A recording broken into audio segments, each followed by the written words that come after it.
Well, hello everyone. We are live at Bathurst in Australia. My name is Mike Molesky, and we are joined today by Brad Mears. Say hello, Brad. Hi, Mike. Hi, Mike. Good to be here. Thank you. Not just Mike, and the world. The world is watching today. So we're at Bathurst for a endurance race. Great fun. Going to be an endurance for us announcers too. And why we haven't got... Oh, there we are. No, we're good.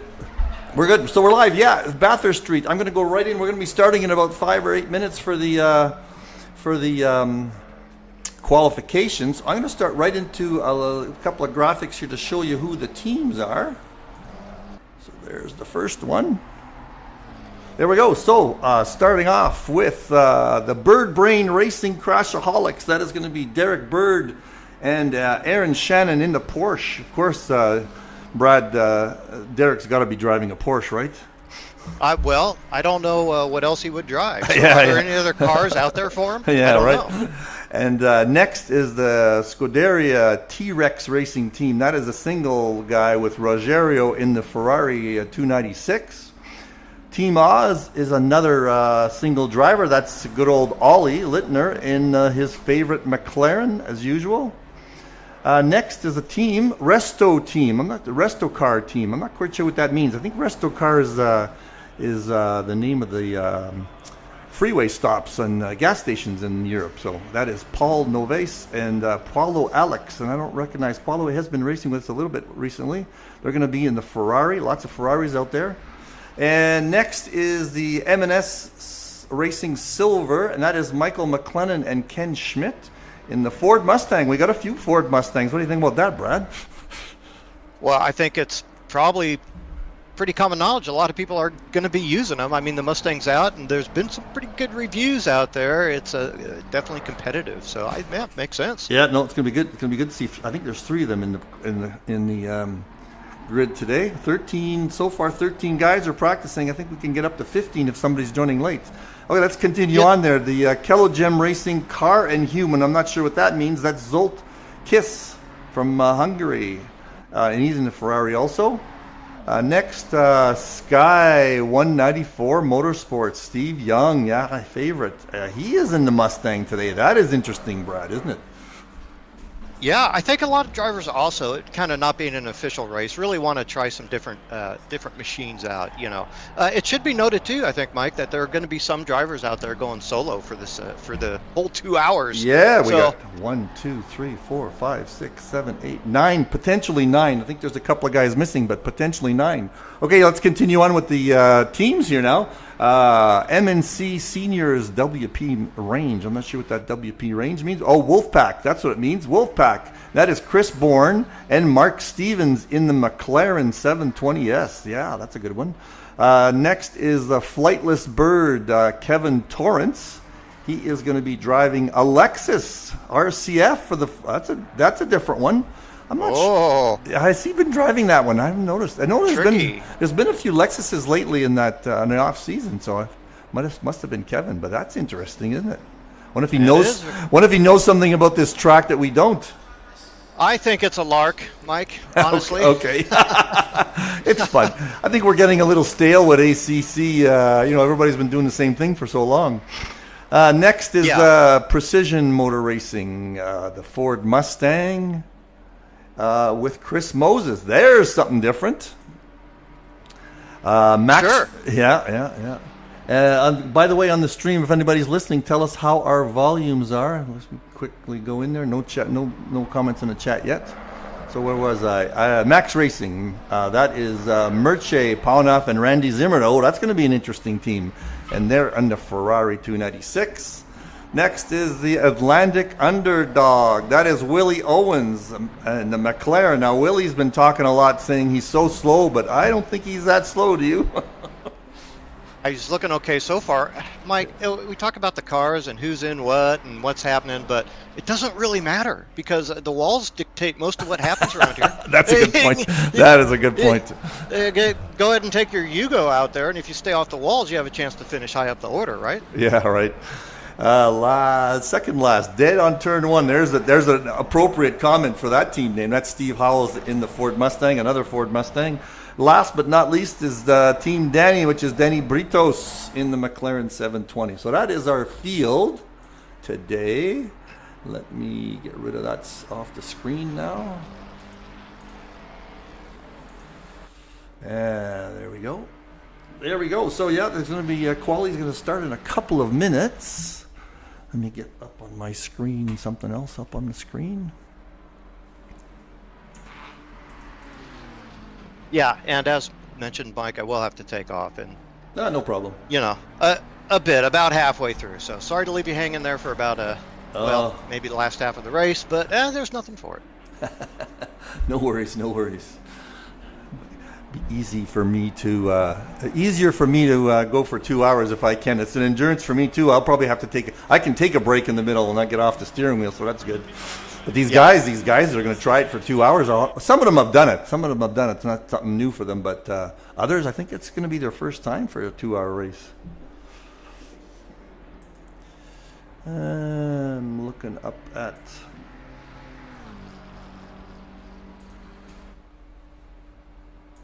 Just getting myself set up. I'm not quite sure what part we're in. I think I'm going to go to the track. What the hell is I'm going to get on and look at my face. And let's see what it says. 1 minute left in qualifying. That's probably after that 1 minute it's going to reset, and that'll be official quali, I think. Yeah, I think so. Looking at some of the times these guys have been rolling around here. So Chris Bourne down there, 2:01 flat, and I got to think that's kind of a qualifying effort. You might expect to see even, in the 2 minute 0.5 to 7 range. So not 100%, but I would think so. We've raced race time. You can expect high 01s. We've raced this track a lot in eSeniors. Used to be our anchor was always the last race of the year, so everybody's pretty familiar with it. Sure, yeah, and of course setups are always important too. Make sure you have one that's pretty consistent and safe around here. Yeah. I don't. A lot of people don't like the track because they crash on it, but I kind of like it. It's fun. It's fun to drive. Oh, it's a great challenge, right? Yeah, especially to maintain your concentration. That's going to be a big factor today, I'm sure. I'm going to have some fun kind of keeping track of everything. So 3 pits. Let's go through what the race is. 3 pit stops. Maximum 3 drivers. I don't think anybody's a 3 driver. And there we go. I think pits. There we go. That's his official quali starting now. What was the other thing? Mandatory fuel and tires, as we usually do. So welcome everyone who's going to be watching. We got a Jorge. Hi. Jorge's cheering for the resto car stop guys. So Jorge, am I right? That's the name of the stops on freeways in Europe. I think it was just in Scotland. I think they're all called resto car. All right, let's see who is first out there. 701, that's a familiar number. That is Derek Burr. Let me get on board with Derek. He is on his out lap. So it's a relatively short field, Mike, and qualifying, of course, always important. Just not so as important as it is in the endurance races, right? No, that's got right. More got more time to sort things out. So I don't know that these guys need to be taking huge chances in the qualifying period, but it's a relatively long period at 20 minutes. Yeah, I'm not sure why he did the 20 minutes, but anyway, that was Brad's setting things up. And the other thing, of course, is I think there may be some pit stop action here with some fixing of cars with wall damage, There goes Brad through. Ooh, Derek going right through the chicane there on the hill. I have a feeling there'll be some people putting their repair on this time. Usually most people take it off for the short races. That's always the key at Bathurst, right? It just doesn't really matter how far down you are. You have an opportunity to pick up a lot of positions if you just keep the darn thing on track and off the walls. Yeah, because you can always anticipate, maybe unless you're in the top 3 or 4, but even then, and I think we saw it just a couple years ago in some of our points races. One of the Swedish contingent threw it off track at last lap or 2, and who slipped by? Was it Moses that slipped by for the? Anyway, Yeah, I think so. Yeah, I remember that one. Yeah. So you just never know. Let me find one of the Mustangs here. I'm going to put the car manufacturers up for a second. There's a Mustang, and Steve, and the gray and the traditional Mustang stripe. It looks like it's on the right-hand side. Usually it's on the left, I thought.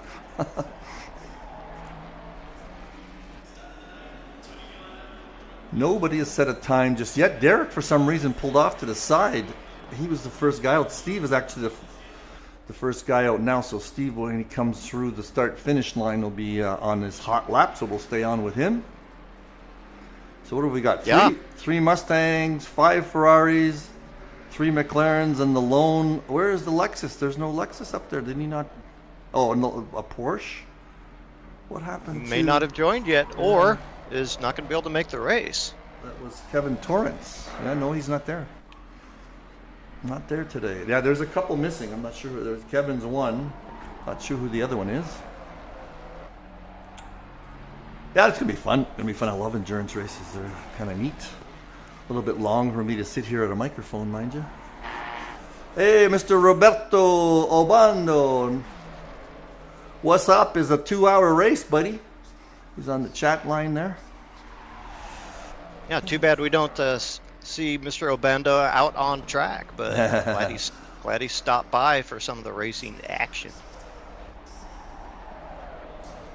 You have the greatest radio voice, Brad. I'm jealous. You got a decent microphone? Have you got a decent... It must be God. No, I probably have the worst microphone on the planet. Oh, it sounds good. A headset mic, and there you go. We just do the best we can with what we got. Yeah. No, it sounds fine. Great.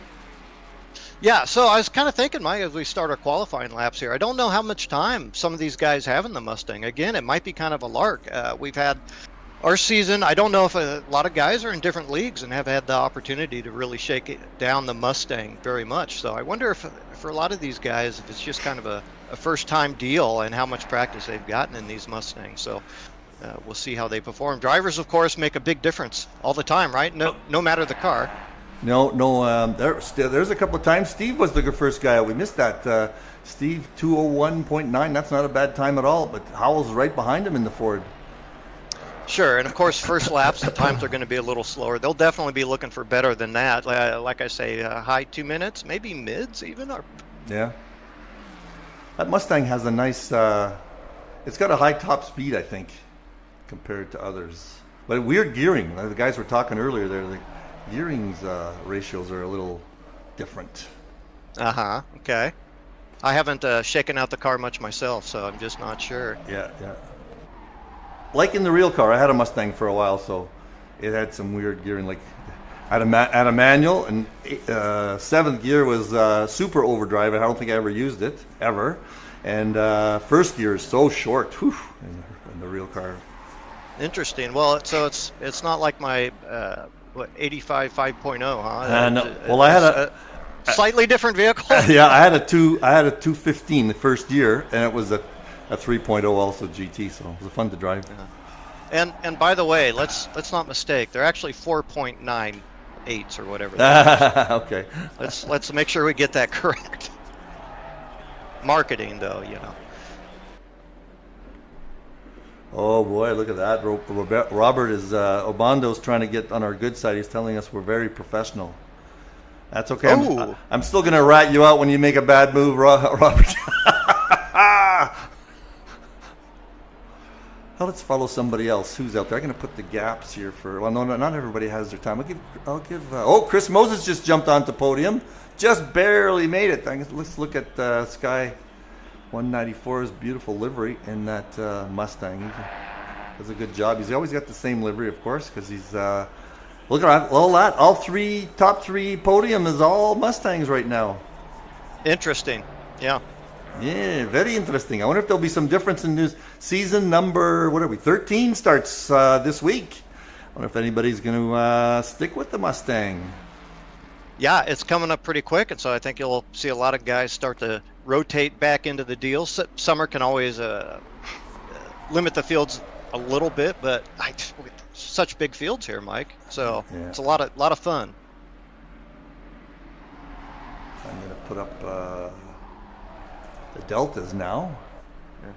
As you do, I'll mention Steve Howells now has gone to P1. So on his second lap, he put down an 0.13. So that's looking pretty sharp so far. Yeah, that's 0.3 faster than Steve's best lap was just before. All right, who's got something going? Oh, Chris has got one going. Where is he? Oh, he just got one going. He's just on podium. Look at that. There he is. Yeah, and like I say, that's about what I would expect. Somewhere in the mid 2 minutes, perhaps, as our best time. But still, 3 guys, the 3 Fords are still up there. Who's next there? Merche. He's got a better lap going. That'll get him sneaking around. Let's go on with Merche because he's sneaking into a decent lap. But Steve's got one going too. Or is Steve? 194.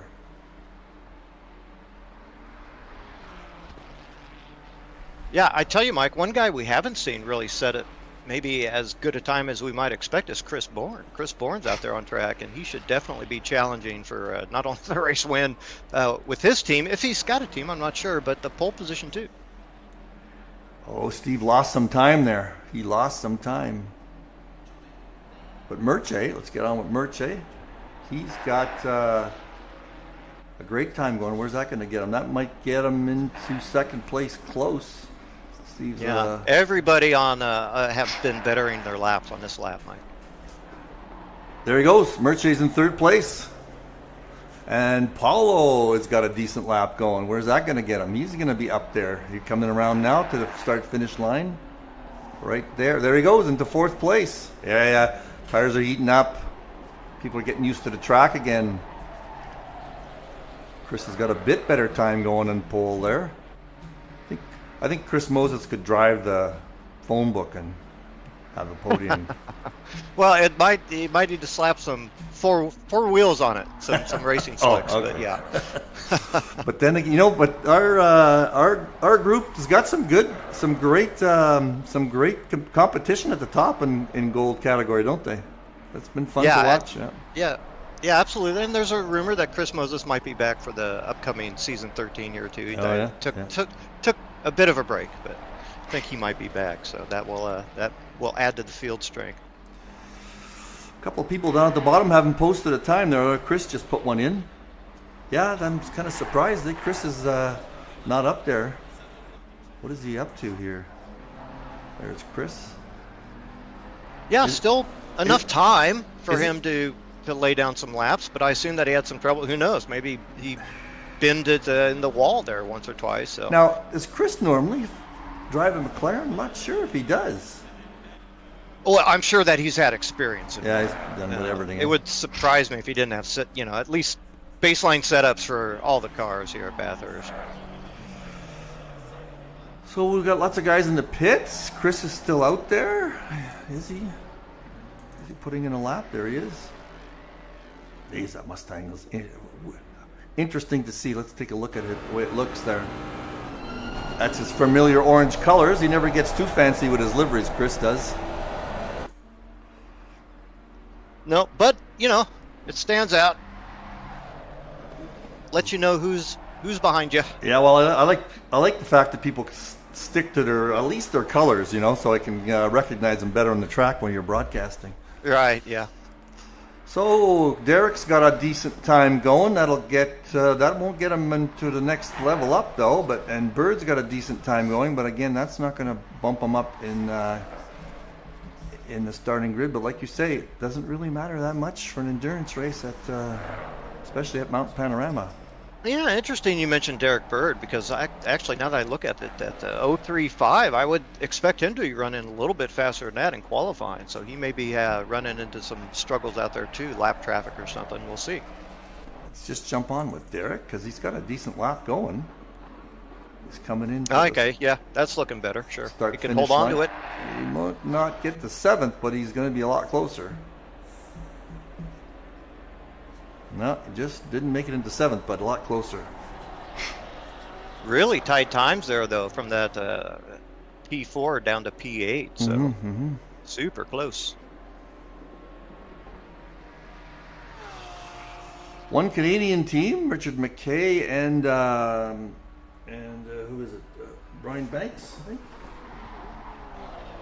Yeah, Brian Banks. Now that's a team I'd like to be on. That's a fun team. Richard hasn't been racing that much lately, so he said I was just chatting with him earlier there. He says I'm relying on Brian. Well, you got your anchor. Yeah. And not of the boat variety, hopefully.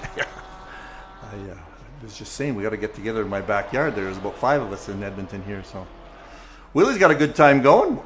A second up on his best time. That should pop him up a couple of spots ahead of Richard, but I suspect Richard might have a better time in a minute. All the top guys are out there. I think they're on outlaps, though. Yes. Yeah, one driver who is not on outlap is Chris Bourne, and speaking of bettering one's time, he's about 5 seconds ahead of his current qualified pace. So, well, the leaderboards got a little bit more mixed up. Merche and Paul are up in there in 3rd and 4th place with their Ferraris, so they broke up the Ford lock on the podium. But I have a feeling Steve might have something to say about that. Yeah, he may. Merche, one of those drivers, sneaky drivers, always super consistent, pretty fast, but sometimes he'll just sneak in there and just really surprise the field. So hopefully today is one of those days. Well, let's just give everybody some love here. Let's see what Danny Britos has got his familiar livery too, blue and white. Who haven't we had up there? Willie. We haven't had Willie up. Willie's got a different livery, though. I'll show it to you. Let's say there, Wild Bill something or other on the side. Those are all obviously Australian references. And 888 is his number. 888. Yeah. Wild, I guess, could mean anything, right? I'm kind of wondering about that. It's his driving style. There's Mike McLennan. He's got his familiar colors too. And he's in a Ford. You know, they'd create another sensation in ACC if they ever put the Corvette in, wouldn't they? Yeah, that changed things up, no doubt about it. And, I mean, I don't see any reason why they wouldn't. They stick pretty close to the series as run, so... But it does run Makes in. sense. I thought it did run in some of the series. Oh, look at that! Chris has got a better time going again. I thought the Corvette was in some of the North American series. Maybe not this year anymore, but they did for a while. I thought. Yeah, it could be more of a North American deal, and I suppose I should be careful talking out my backside because it's not as those series are not as familiar to me as others. Yeah. But I think they stick to the Euro. Series quite a bit. Yeah. So who has got anything going? Nobody's improving too much. Derek Barrett popped up there, didn't he? Yeah, and Chris Bourne has put himself into P2 at the moment. So there it is. There he is. That was the change. I knew there was something popped in the change. There he is.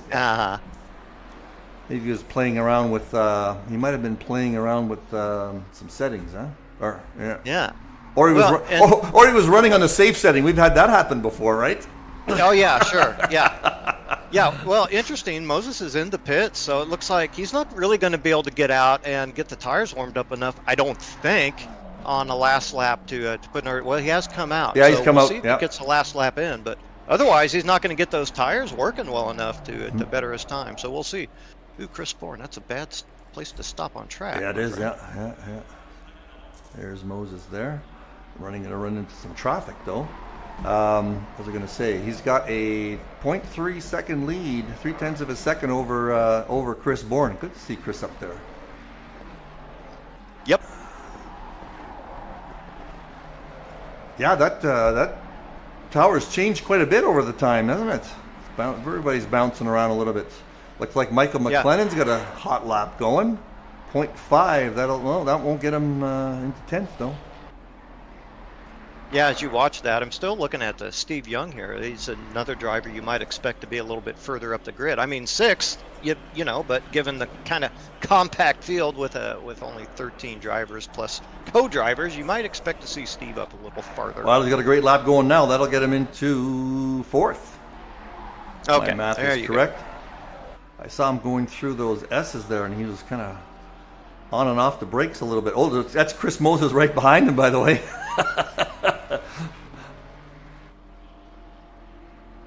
Lost yeah, a well, little there. it's a tough third sector, along with an entirely tough track, you know, and it's so important to hold momentum through the corners in the GT3s that you can sure lose 2/10 in a hurry.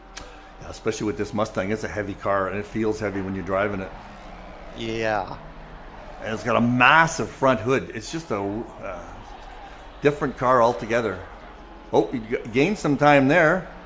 Gained again on the last lap, or last corner. There we go. There we go. Yeah. Second place. He'll be happy with that.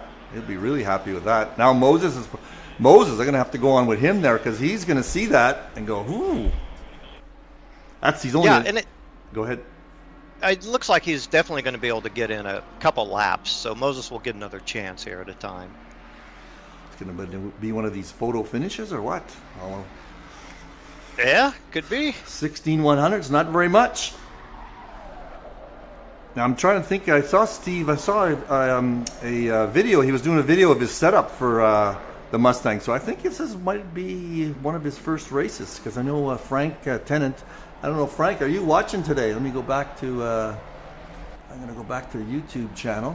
Frank usually watches. He was saying it was a great video to watch to learn how to do setups. Yeah, and I think everybody should check out Steve Young's videos. It is simply, Sky something. But yeah, a wide array of YouTube videos. I don't know that there are many cars and setups for any track that he hasn't done. So Yeah, no, true enough. Somebody made a request to watch from the cockpit. Let's watch Chris Moses from the cockpit. It is fun to watch Bathurst in the cockpit, that's for sure. Now dropping down to first with that odd gearing in the Mustang. Now, this is his hot lap, but we can't see what kind of gap he's got because he just came out of the pits. ACC does not show the gap. It shows the gap to your previous session, I think. So I think right. He might. God knows, he might have a hot lap going here. Steve. Yeah, again, I think it's going to be his second lap, his last lap. Which should be his best of this run. He's coming around there now. Steve's still out there, and he's flat on his previous time. That's Steve just ahead of him. You can see him up ahead there in the horizon. Ooh, a little overcorrection. What did he get? Did not best his best time. Now Steve's given up. He's in the pits. Yeah, big oversteer moment there for Moses coming through turn one, but didn't give up too much time there to his relative best. Well, lots of guys in the pits. I think they're taking advantage to go up for a pit stop. I might do that too. A little break between, so I can last a few hours. Good idea. Too much coffee this morning. I don't know why I drink 3 cups of coffee on race days. You got to prepare. I mean, is it better than a crystal meth? I mean, I think so. Chris doesn't realize I don't think he doesn't need to do anything here. Steve's in the pits. Nobody's got a good gap going. Oh, it's not about that. It's about the time. You got to show off a little bit, and he is showing off at the moment coming down the hill. Look at that. He's going right. He's right on the edge. Yeah, a little understeer coming through. Whoa! He almost hit the wall there, and he's still got a good time going, though. Yeah, that's apt to just flat rattle a guy. So don't know if he'll be able to hold on to his time or not. But any improvement's improvement. I'm going to look at the top speed here. I'm watching another screen. 262, 268, 70, 76, 80, 82. 282 was his. 287 he hit. I'm going to have to set a speed trap here. I wonder what corner that is. That's probably like 16 or something. No.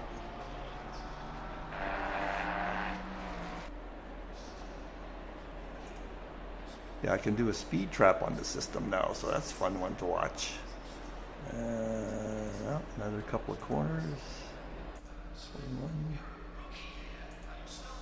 Yeah, now I got a speed trap going for the last corner there. That's going to be fun to see.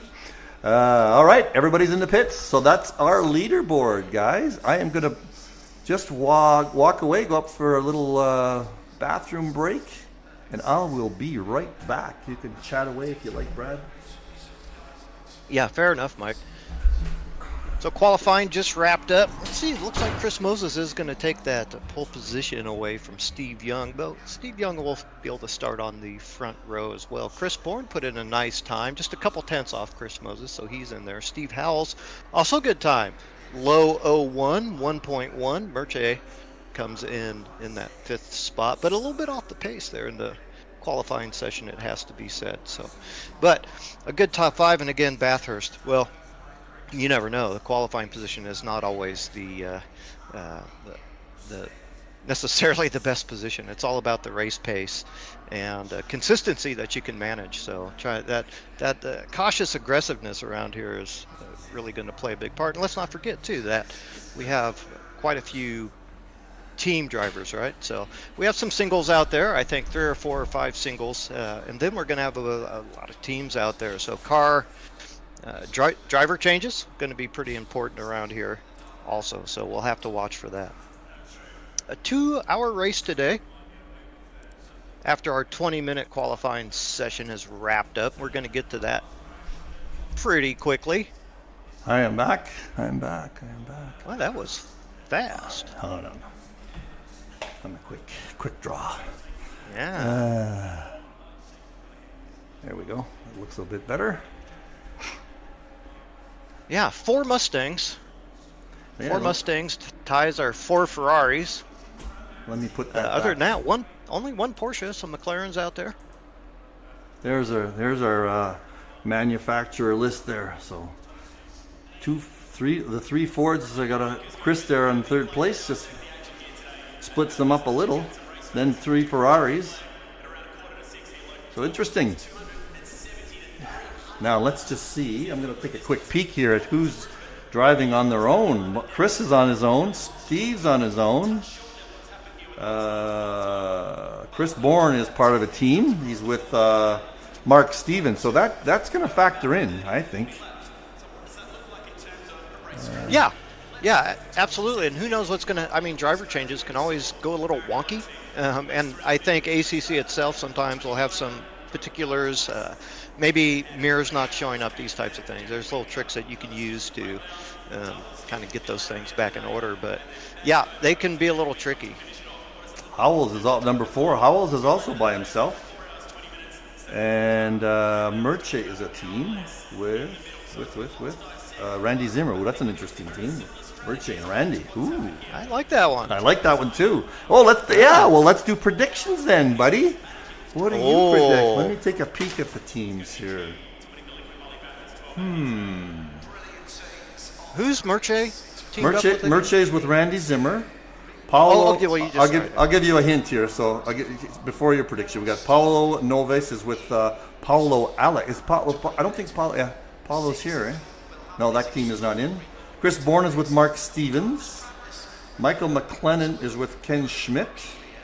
Richard McKay is with Brian Banks, and Derek Bird is with Aaron Shannon. Well, there's some. I'm just gonna go out on a few limbs here. There's a few guys who have trouble with staying on the track, so I'm gonna go with somebody who I think is gonna have the best chance of staying on track. 20 seconds. I'm gonna go with Chris Bourne and Mark Stevens. How's that sound? It's really tough to argue Chris Bourne's speed, and I don't know much about Mark Stevens, but if Chris Bourne is teamed up with Mickey Mouse, I think that they would always have a good chance as a team. That Merch Parnov and Randy Zimmer. If Randy can keep it on the track, he'll be good. Right. Yeah. Right. So it's going to be tough to challenge the top 3, honestly. I mean, let's be real about it. But like I said, especially if you're a single driver and you make a mistake, well, hooey, you're in the pits for 30, 45 a minute. Well, that changes things, right? Not sure why it's not letting me go to drive mode here for some reason. Yeah, interesting. There we go. Scared me for a second there. All right, well, let's just do a track walk then. Starting grid walk. Let me get my mic back together. Go back and look at all the liveries. So let's start with the pole. Chris Moses in his familiar orange livery, but in a not familiar car in that Mustang. Next we have Steve Young, also not in a familiar car in that Mustang, but a very familiar livery. All his regular sponsors are on there. I noticed Ray-Ban, like that Ford Performance. That's a different one. I also noticed, look at that on his top of his hood, Brad. He's got a number 1 up there. Oh, okay. Well, all right. Well, it's a non-official season points, non-points race, excuse me. So, you know, you run any number you want, I guess. Yeah. There's Chris Bourne. Oh, I love that metallic color. That is his familiar colors also, but a not familiar car for Chris. Steve Howell in another Mustang. Beautiful livery. Mircea Paunoff in 4th place. The Red Bull, that's a special livery. I think Red Bull ran that one time in F1, that kind of color scheme. And we have Paulo Anoes, and he is with, I could go with his partners too, eh? Paulo is with, no, he's on his own. Is he on his own? I think he is teamed. On my timing and scoring, he's showing as having. Oh yeah, there he is. Paulo Alex is his partner.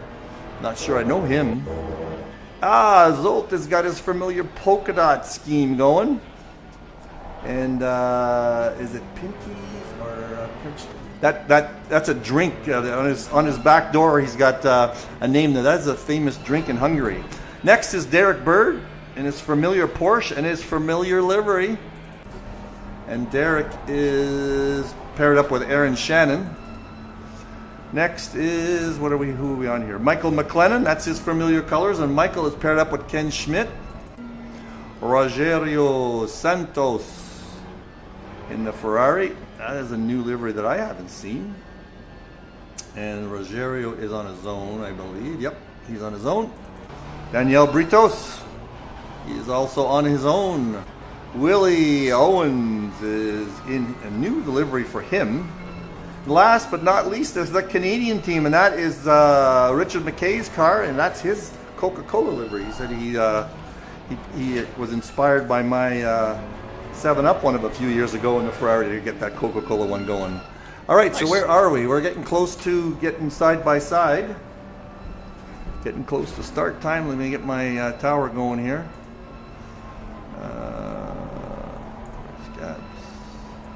Oh, I better put the pit stops, the thing going before I forget. 3 pit stops. 1, 2, 3. There we go. And I will put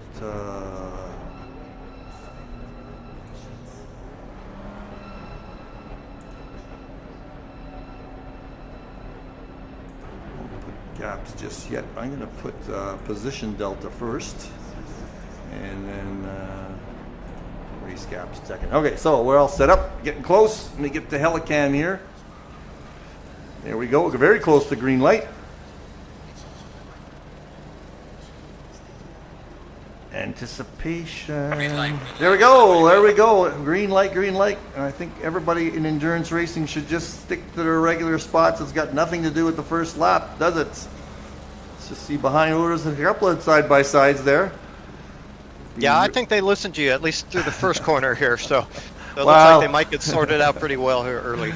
I don't know if they listen. I just think it's the endurance issue that makes it that way. You don't want to wreck it on the first corner. Oh, there's a couple of guys doing.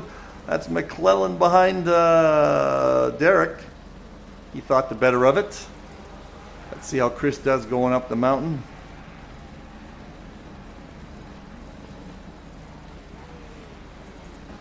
Everybody's in pretty nicely in this first few corners.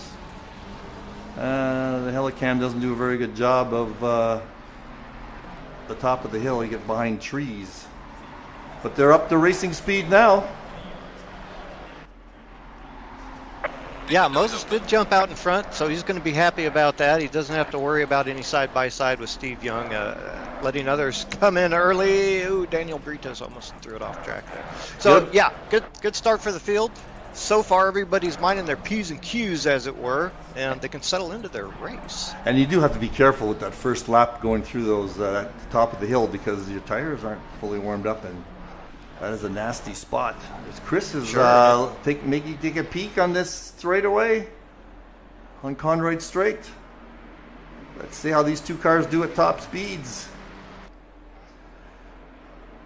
Steve had a little tap of the brakes at the top of that hill for some reason. Maybe that's a heavy car, that Ford. Maybe you have to do that. Otherwise you take off. That is our closest battle right now. Yeah, and I mean, we're going to expect to see the gaps open up a bit, right? Yeah. So it's going to happen, and that's fine. That's part of the endurance experience. So the consistency again is going to pay off. Well, shoot, even if you're a minute behind a guy, if he's in the pits for that minute repair, well, then there you go. Hey, we got a bunch of guys on the stream there. Frank, Don, Queen. Yeah, and why aren't they in this race, Mike? I don't know.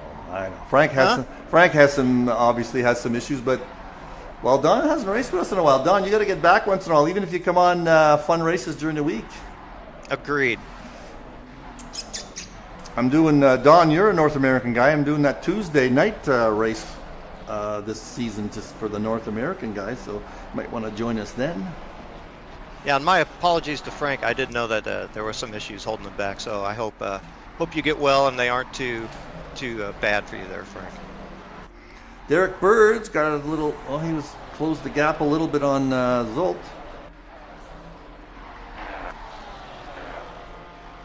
Just watch everybody go through Skyline and the S's. I think that's going to be a key, not to get too hot and bothered on the S's, you know. That can really get you, especially if you're trying to catch up. It's always a tough point, especially if you're trying to follow a guy close. Some of the sight lines can be a little blind, you know.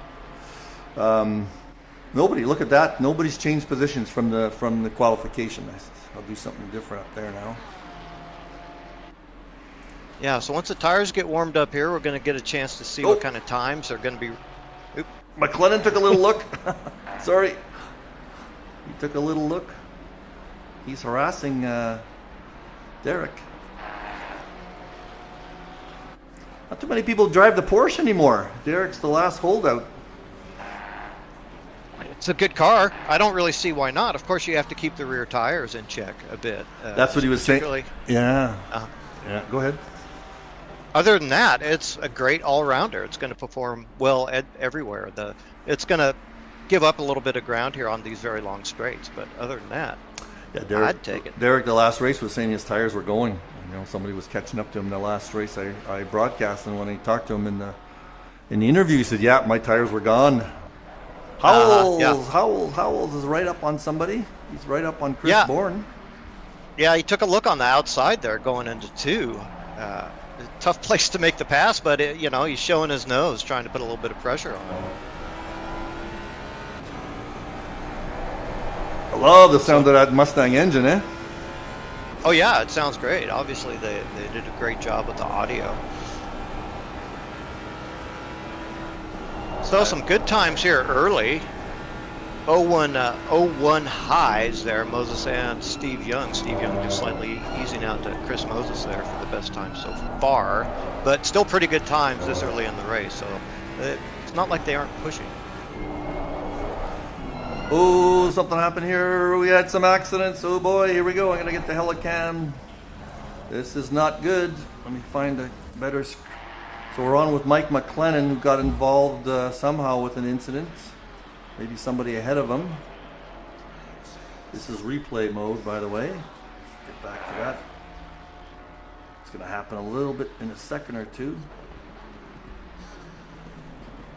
Oh, something ahead. Who is that? That is Zolt was the one who got smashed a number of times. So there's going to be some front end damage for a lot of guys there. Okay, we're off replay mode. So that had a big effect. Let's just look at what happened there. So Zolt is way down. And McLennan was the only one that really got a disadvantage by that one. He's down on a spot. But I think Santos and Britos passed him there. But look at the damage he's got. He's got some... Oh, that's a big crunchy. That is a big crunchy. Definitely going to hurt. At least the top speed, right? So, yeah, not what you want at the very beginning of an endurance race. And honestly, I think he could have taken a little bit better avoiding action there. There's lots of room, able to run over the chicane there. But, yeah, I guess maybe he's just on the limit of traction. Couldn't avoid. Yeah, he had a... I'm trying to think of where that was, whether he had any view. Yeah, anyway, whatever. All right, what do we got? What do we got? We got Richard McKay up on Willie. Oh, we're going to take a peek. Who's got the inside track? Let's get on the helicam. Willie's got the inside, so Richard definitely took a peek there. Only 8 minutes into the race. So, 2-hour race. You could expect, what, 30 minutes, 40 minutes between pit stops? 3 pit stops, mandatory. Oh, big whoops here from Chris Bourne. That may give Steve Howells an opportunity here through the chase. Oh, I shouldn't even try the corner names. Conrad straight. Is he catching up? 0.4. Yep, he's catching up.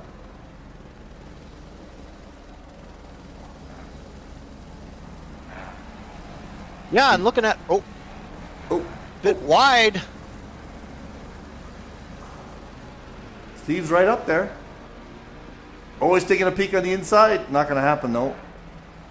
I'm sure Chris has recovered from whatever he had. And Richard McKay back here is still got Willie in his sights. Let's go on board with Richard.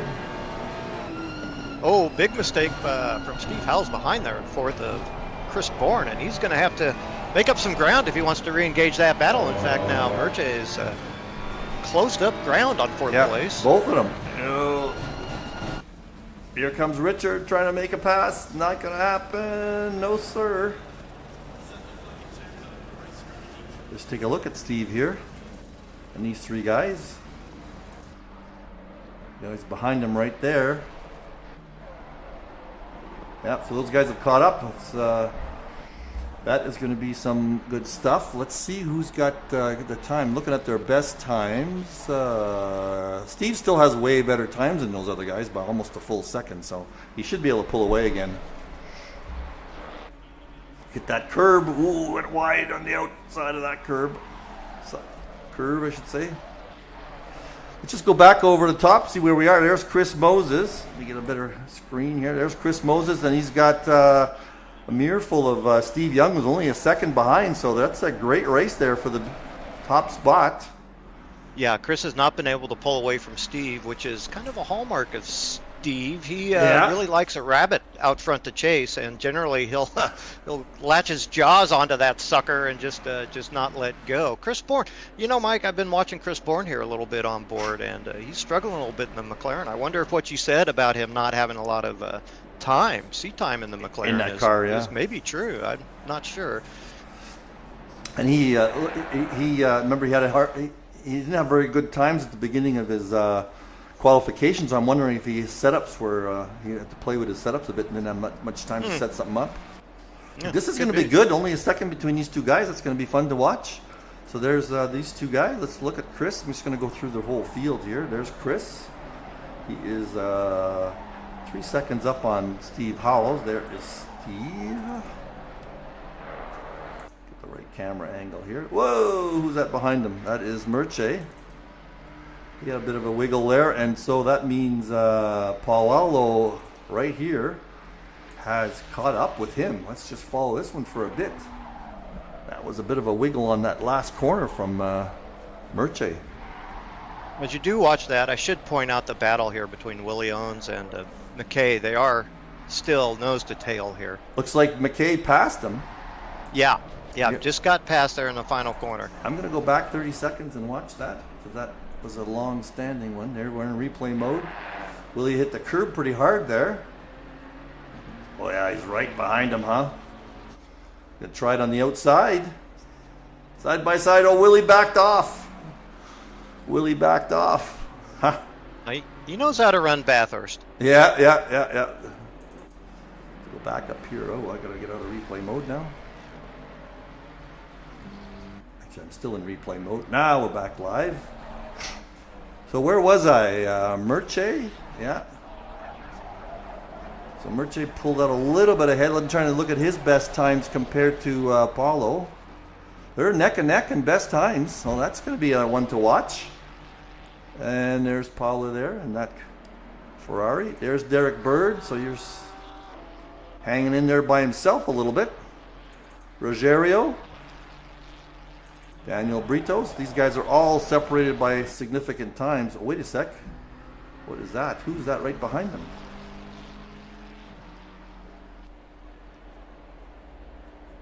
Oh, that's Zolt. Zolt is a lap down. Okay. Yeah, at least a lap down. Michael McLennan. Richard McKay is way ahead of Willie now. So Willie was holding him back a little bit. There is Willie. And Zolt is in last place and did not get credit for a pit stop, of course, because I think he what do I call it? Jumped into the pits. That's the right word I'm looking for the way we jump ourselves into the pits. Jump into the pits. I think that... Chris went wide there. Look at that. He's wiggling. He went into that corner a little snaky. I don't know if Steve caught up much on him. Yeah, and I'm still paying attention here a bit to Chris Bourne also. And I think he has found his way a little bit here. He is actually a little bit more than holding pace. I'd say he's even gaining a little bit of ground on Steve Young. So whatever is, he has been a little wild from time to time, but he's been pushing through that and wrangling the car to some good times here recently. Look at this. McKay just barreled past McLennan. I wonder if McLennan's got some... Oh yeah, McLennan is struggling with that damage. They're going to have to repair that or they're going to have a hard time. Richard just went right by him on that short straight on the front straight. Well, there are some pit options, right? So hopefully those guys are talking about when they think it's going to be best in strategic terms to come in and try to get that buttoned up. Let's go back to the leaders there. They can see each other. And you know what? I'm going to go on board with Steve Young, who just hit the curb, and get on board with him to see how that's what he sees for first place. I haven't checked the chat in a while. What's going on over there? David Craig is with us. We got lots of people watching. 15 people watching. I think that's a record for live watching, guys. So these endurance races, they are fun to watch for sure. Yeah, I'd say grab a cold beer and some sandwiches because with the driver changes coming up and anything possible here at this track, it's just hard to know. You know, it's something else I was thinking, Mike. It's a track that's very difficult to be consistent at, just in general. Yeah, right? You're right there. Yeah. Yeah, a lot of bumps. So these gaps do tend to change back and forth. Let's just watch Steve maneuver the hill, the S's, and look at that. He caught up with Moses there quite a bit. Yeah, I'm wondering a little bit about the gearing on the Mustang in some of those first gear corners. I was watching Moses a bit there qualifying, and I'm not sure. It may not be the best gearing for some of the first gear. See, he has to let up there a little bit. He has to let up the throttle a little bit there. Let off the throttle a lot there. Big lift. Such a heavy car. This complex is really tough for the Mustang, I think. Yeah, and like I say, I haven't shaken out the Mustang all that much, so I wonder if the tire wear is not a big issue for these cars. It very well could be, particularly on the front end, right? It's definitely different, very different. Oh, something happened with McKay. He went back, he lost a bunch of places there. So you can just jump on here with McKay and see what happened if I can catch it in the replay.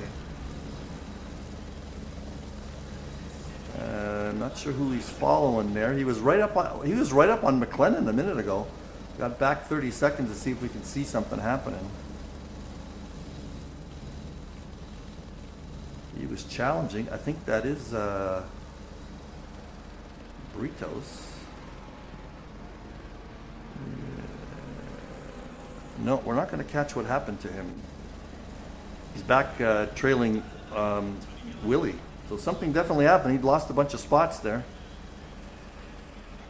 He's back challenging Willie again.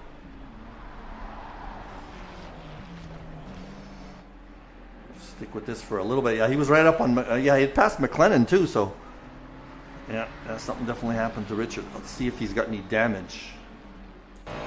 No damage. As you watch that, I'll just give a quick update. Steve Young now has climbed all over Chris Moses here for that first position. I jumped right on him there. Look at that. Now, these guys are battling. That's going to help out Chris Bourne. But, I've been still watching that Chris Bourne. I'm wondering now about this tire situation on the Mustangs. Steve hit the wall there. That's going to hurt him. So I'm wondering if the McLaren really isn't holding the tires together quite a bit better. Chris Bourne's last couple laps, much better than the Mustangs out in front of him. His last lap, Chris was 2:01.42, and the other guys were 2:01.9s. So yeah, he's caught up a half a second from those leaders. Yeah, Moses now seeming to really struggle. He is, because front end. Yeah, Chris was behind by a second there, and then he hit the wall. Now he's caught right up again. So yeah, he's tasting it. And yeah, look at that. Bourne's right behind the two of them. Great battle here for the top. Yeah, long way to go. They need to hold up. It's an endurance event, right? So, and being Chris Bourne, he's going to get the opportunity to get some relief, isn't he? So that could pay dividends here. Yep. For that team.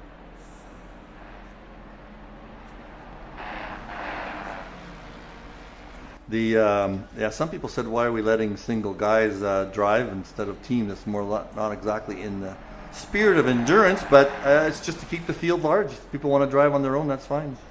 Well, I can't disagree. I get it. I understand. We don't want a field of. If we only have a field of 6 or 7, we're not going to run these things. But this is a nice size actually. 13 plus. And some guys like driving for the 2 hours. It's kind of interesting. Yeah, I've done quite a bit of that. Running with Moses in the past. We used to do very long endurance events. How long? Drivers. Yeah, how long a single driver event have you done? We did 3-hour events, the first and last race of the season. Single driver. Yeah. Wow. Yeah, it was a battle, but it's also another part of the racing, right? In terms of being fast and consistent, you also have to be able to manage all the time with that focus. Oh, these two guys are back. Oh yeah. Oh.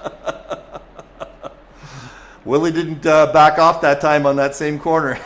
Oh no, that wasn't a corner. It was a different corner last time. I don't know whether Richard will give that one back, but Willie didn't back off that time. Maybe but Richard thought he would back off this time, and I think Richard came away with a bit of damage there. Not too much. Let's see what Willie. No, he's pretty clean too.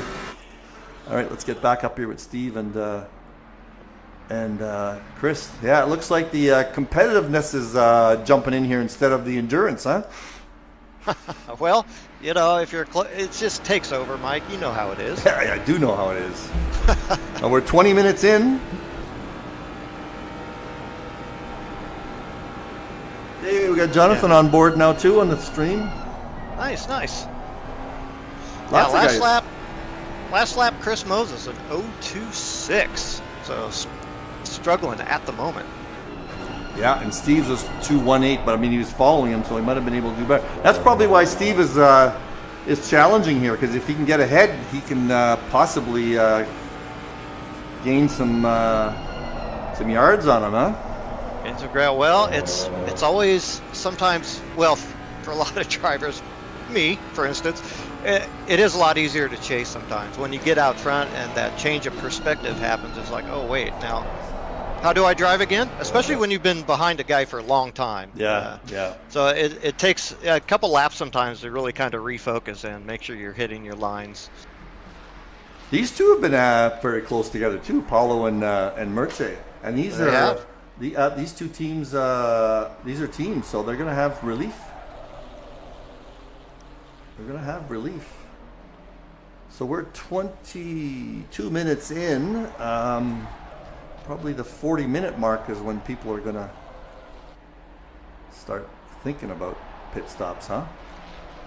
Yeah, and in the meantime, there's a lot of bumps and turns and elevation here, and walls really to navigate in that time. So they still have to stay focused on making sure they get to that pit stop in the driver change. Yeah, of course, later there's going to be, and that's a big factor at Mount Panorama, is we're going to run into some traffic issues, right? When everybody starts doing different pit stops, they'll be all out of position, and it's not an easy one to pass on. Yeah, that's true. Not like the real world events sometimes when you have about 50 million cars out on track for their endurance events. But yeah, absolutely, there's going to be some traffic to navigate. And looks like Willie's the first guy. Willie's the first guy. I can't help but mention it. Again, it's, there's a lot of danger out there trying to get past somebody. I think this is a brilliant to put this endurance on Mount Panorama. I think it's brilliant. Absolutely. Frank's asking, is the race going to finish in the dark? That's a good one. We haven't had a night race in a while. We should talk to Richard about next season, maybe putting one in the dark. That'd be fun. I like racing at night. Let's say last time I raced at night here. Oh, yeah, look at that. Chris went off there again. What was that you were saying? Yeah. So last time I ran here, and the name ran out of my head right when you were saying that, Jeremy somehow managed at the top of the hill to get it pointed backwards after he ran off the wall, and just ran right into me, nose to nose, driving the wrong way down the track. I've never seen it. It was pretty awesome, actually. This would be out of the race. This would be a tough track to race in the dark, I think. Yes. So many blind corners, yeah. But I think we gotta maybe we'll do an early one, an early night race. I gotta talk to Richard about that. Oh, Chris Moses, okay, up in the pace. So maybe the Mustang's not looking so bad after all now, running an 01.2 right next to his best lap of the race early on.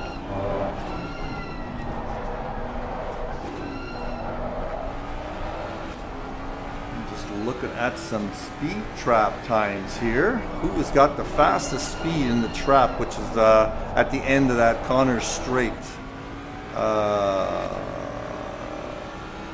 We've got Steve Young at 285 kilometers an hour. He's got the fastest at that spot, followed by Steve Howells at 284. Everybody else 283 in the top. So yeah.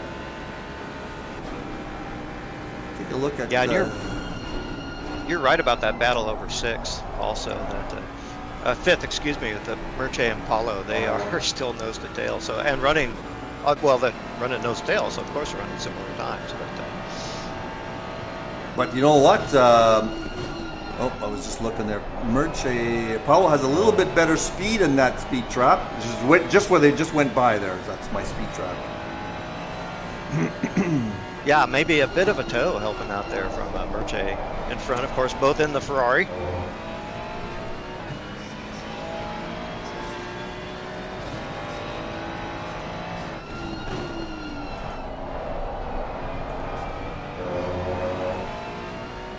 Another good all-arounder, that Ferrari. Never a bad choice.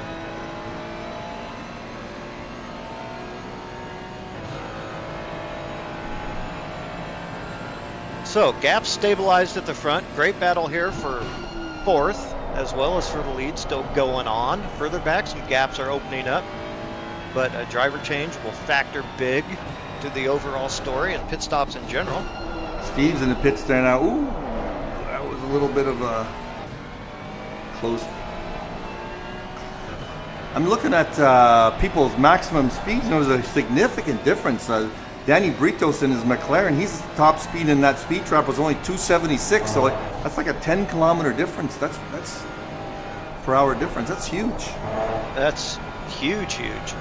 McKay in the Ferraris also 278 was his maximum speed. So yeah, there's some issues there. So okay, so wait. So you did mention Howells just coming in into the pits. Is that right? Yeah, he must be just coming out Okay. now. Yeah, he's finished his pit stop. Yeah. Yeah, Back I to saw race. him down there on the scoring pylon. It's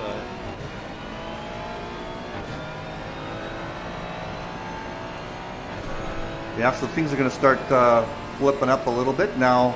I'm hoping that my software keeps track of the pit stops properly. Often it doesn't, and I'll flip over to the race if it does screw up, because that's super important in endurance, obviously. So these two guys, quite the battle we've been watching here, isn't it? Yeah, and I think actually watching it a bit, I think Paolo probably does have some pace over Merche, at least at the moment. So I think maybe just biding his time, making sure he keeps him safe. But yeah, I mean, obviously he's going to be by at the barest opportunity. Well, though Merche has the better best time, if you want to put it that way, but he had a bad last lap, yeah. Yeah, I just kind of watching it, I think that Paolo maybe is trying to just be a little cautious here. I do think he probably has a little bit of pace. And Derek Bird is pitted. Up here at the front, Chris is now challenging Steve. And Steve has fallen back from Mr. Moses. I think he may have had a mistake. I didn't see it, but I suspect that was probably the case for that gap to close so quickly. No, Chris I thought was pretty close. He was this close before. So no, I think maybe Moses has pulled ahead a little bit. Because I thought Chris was close to this gap there. I could see him in the back mirror. Okay. Wow.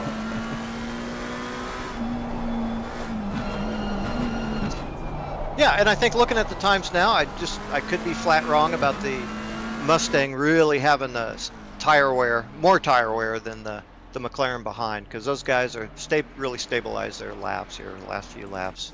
0.5 to 0.15. Derek's in the pits. McLennan's in the pits. Okay, so they're going about a half hour. Mm-hmm. So it's going to be half hour and then 45, something like that, or. Huh. Have we got any driver changes? Trying to look here. I don't see one. Someone dropped out. We only got 12. Well, we had Ollie actually on the grid. He wasn't actually on track, okay, so okay. He may have been spectating or maybe waiting for a teammate that didn't show up. I'm not sure.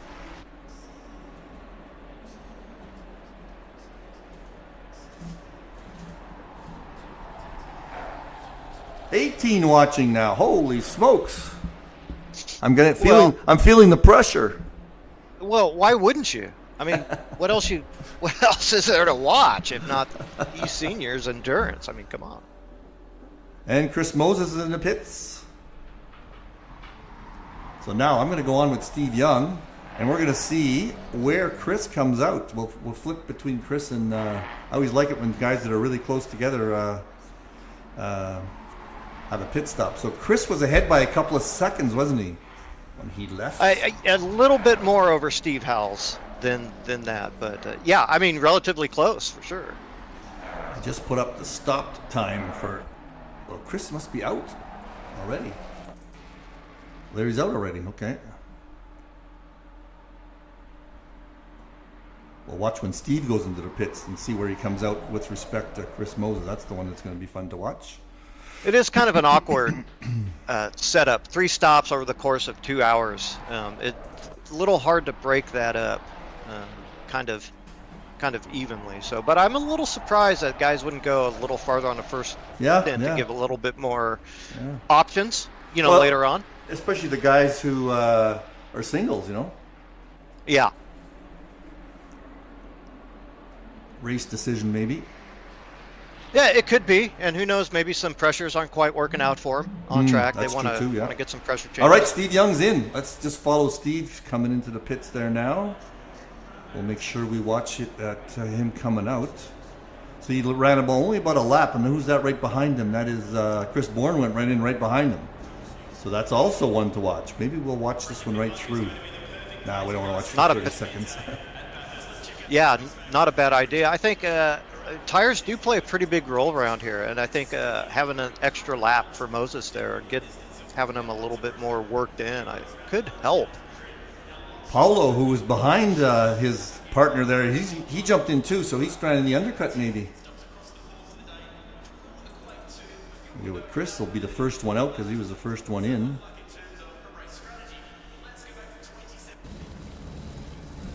Watch all three of these guys. Yeah, Moses in the last corner right now.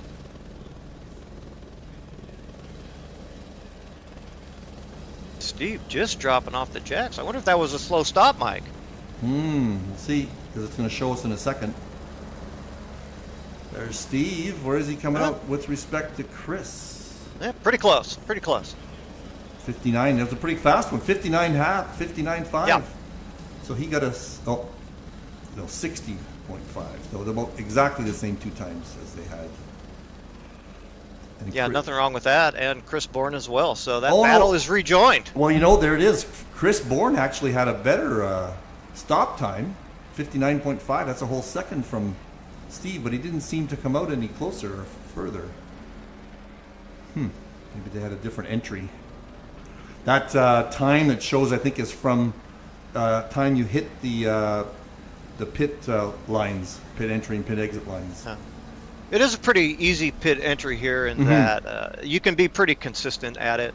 There's not too much opportunity really to pick up that speeding penalty or come up really short on it. So I'm noticing down in 11th there's a driver change. Ryan Banks is in for that car now. Ooh, what happened? Mark Stevens nearly put it in the wall there. Couldn't help myself. So we did have a driver change there. So Mark Stevens does come on. Yeah. Mark comes on. Brian Banks comes on. Ken Schmidt's on. Those are all new guys. Oh boy, and, whole bunch of changes. Nice. And Paulo Alex is also in. Again, I'm not sure if I know Alex. I think I've seen him racing there a little while. So Steve Howells. Wish the damn team names would pop up on the pylon here. They don't even show up on the bottom there, do they? Yeah. No pylon. I do have a team name. I could put the team name here. There's the team name. Oh, doesn't even show up. It went blank on me. Maybe they're too big, so it doesn't show. But Steve's got a lot easier. Steve's got Danny. There goes Danny. Danny's going in the pits. I thought that was going to be a fun little race part. It'd be a lot easier if I was able to see the sim grid, but not having registered for the race. Oh, okay. I didn't register for the race, and I could see the sim. I could see it. Oh. Yeah, you should be able to see the teams. Well, in the end, doesn't really matter because they're all there on track. You can see the gaps. Yeah, we got. Who's that? Went off through the. Ken Schmidt. What happened there? Let me go back a few seconds. Something happened. I'm thinking he stopped, so that might be that might have been a problem with equipment. Watch this. Comes around the corner. Just goes off track on his own. And is he stopped or is he back in here? We're going to go back into live mode in 1 second. Is he back on track? Yeah, he's back on track. That was something very strange. But I had a malfunction there.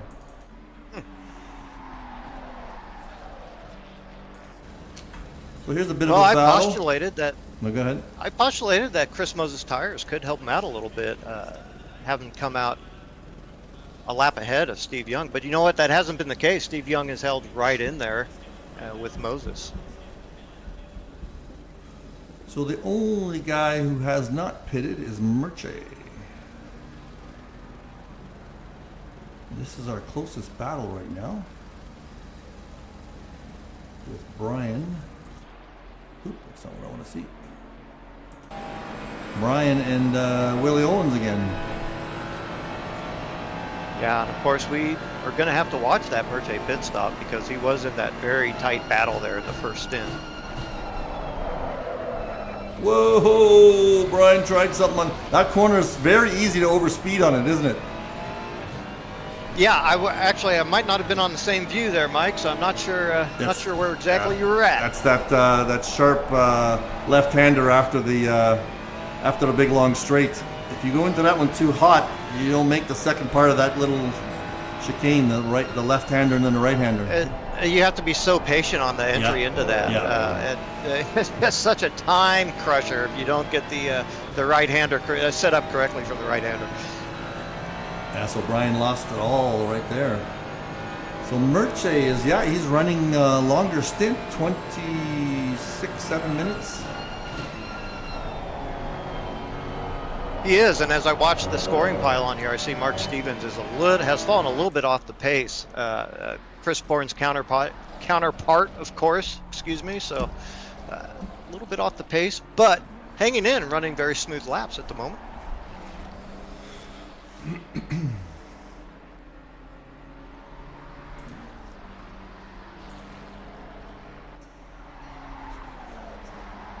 Yeah, Steve Howells and his early pace, he has definitely slipped off that pace a little bit, now running a bit further back in the field. Oh, I mean, a long way to go. So let's just look at deltas here for fun, from deltas from the qualifying. Where will I put that? Right here. So, while Murchie doesn't count, he has another pit stop yet. So everybody else, literally first, second, third, and fourth, they were just qualification order, isn't it? Rogerio, more or less. Yeah, Rogerio. Everybody else has gone up 3 because the bottom 3 guys have had their issues. So, but those stars from 7th, 8th, 9th, and 10th, that's their qualification order also, isn't it? So that's interesting. Not a lot of big changes, I like what Merche is doing here. Going so long. These are going to be really long stints for the other guys. And I do think about tire wear there toward the end. So and doing your, I like it. While doing your long stint while you're fresh too, right? This is your first stint. Yeah, good point. Yeah. What do you guys think on the stream about all this strategy that's going on? I see Don chatting with all sorts of other things, but let's talk race, guys. You're watching. Don never chats about other things. Nikos, hi, welcome, Nikos. Haven't heard from you in a while. Well, as mentioned, Mike, I'm really sorry. I have an appointment to get to, my friend. I can't wait to watch the conclusion of this race, though. I'm really disappointed. I'm thinking about just blowing everything off. But unfortunately, I'm gonna have to sneak out of the booth here, Mike. No problem. It's been a pleasure being with you. You too. It's been fun to listen. It's always fun to chat with somebody else while you're doing this and not talk to yourself. Have a good day. Yeah. Have a great race, Mike. See you on track. Well, that was fun to have Brad join us. He's got great insights, and like I said earlier, I just love his radio voice. It's great. You guys on stream and whatnot, just if you want to join me, it's not easy. It's not hard. Just if you have a microphone, just tell me, and I'll just go on Discord and I'll pull you in. So that's the only battle we got going for position right now, and it's a big one. Between Brian and Willie Owens. Willie is on his own today, so he is going to be feeling the pressure in terms of skill. And the other story right now is Merche is still out there. We'll have to watch to see where he comes out. I think he went in. When he went in, he was in fourth or fifth, if I'm not mistaken. He was right up there, though. But, man, he's got a long 40-minute stint so far.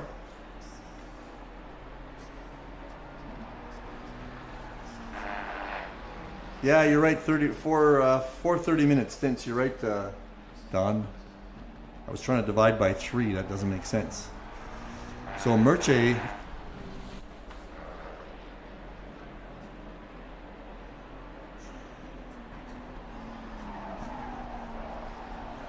Trying to look to see if Merche's by himself. No, he's got Randy to come on. Wonder if Merche is got somewhere else to be. He wants the long stint first. Super long stint though, 40 minutes. He's coming up behind someone.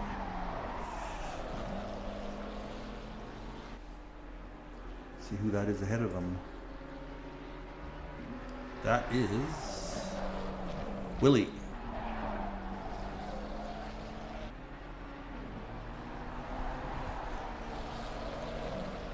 Woo! Murchie had a bit of a wiggle there, starting up the hill.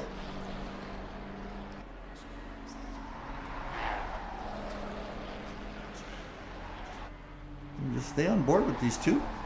Kind of fun, but oh, I shouldn't say that. Brian Banks is still. Oh, I'm watching Brian Banks. Why do I say Willie? And Murchie were there. I was thinking I was watching Murchie because Murchie has red car. Let's take a quick peek at Murchie. Oh, Murchie's in the pits. There we go. That was a good catch on my part. A little bit harder now that I'm by myself to watch everything. So we'll just keep an eye on that, see where Murchie comes out. Meanwhile, let's get back on with Brian. Because Brian is right up there. Let's go to Alican there side by side with Willie. Is Willie going to back off? He backed off earlier against the same car. He did not back off, but Brian just held it. But now Brian goes off. He had trouble on that corner last time, and Willie gets his position back. Lots of fun to watch. And who's that behind? That's Ken Schmidt, is it? No, that can't be. That's got to be a different, who is that? Just take a quick peek here, who that is. That is Santos. So these guys that far behind, they're getting out of position. These guys have all had 2 pit stops. It's interesting. Let's get back to where Murchie ended up. Where's my cursor? Murchie, where are you?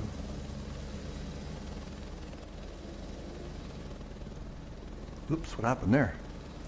Sorry about that. Do it again. Hitting the wrong button to get my cursor back. Where is Murchie?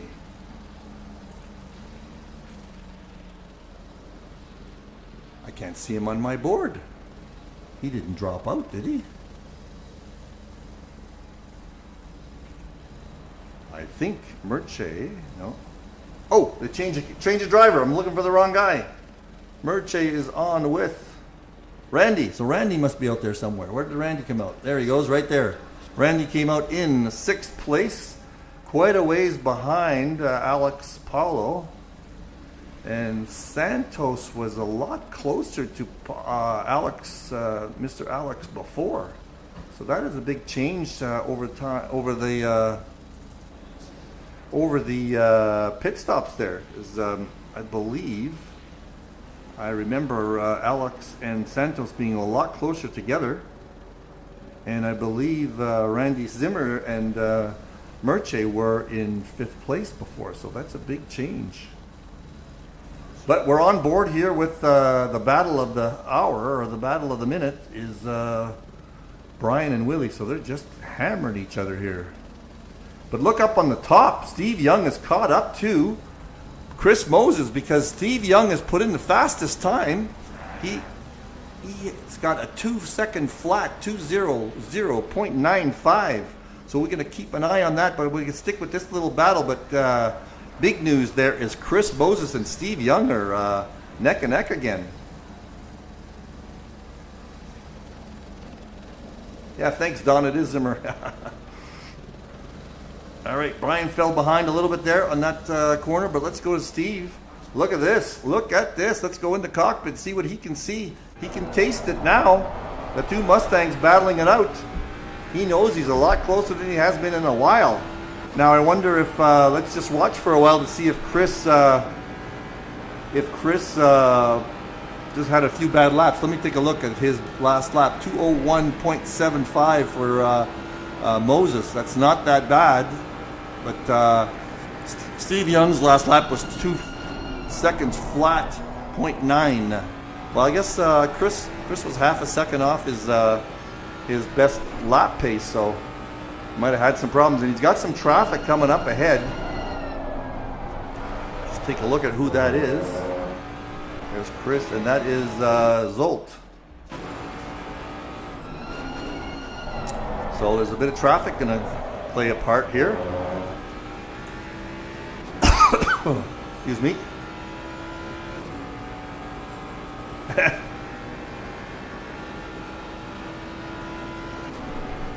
Don saying it's going to take 2 hours to... Oh, Rogerio had a problem.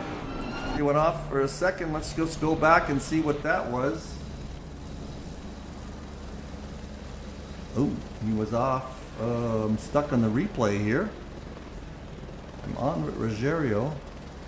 I screw up, but he coming out of the pits, I think he had a problem. I'm in replay mode for a second or two. I thought I saw him off track. Let's just watch this for a second. Starting off pretty slow there. Wonder why. And then he went off track. Interesting. He obviously had an issue.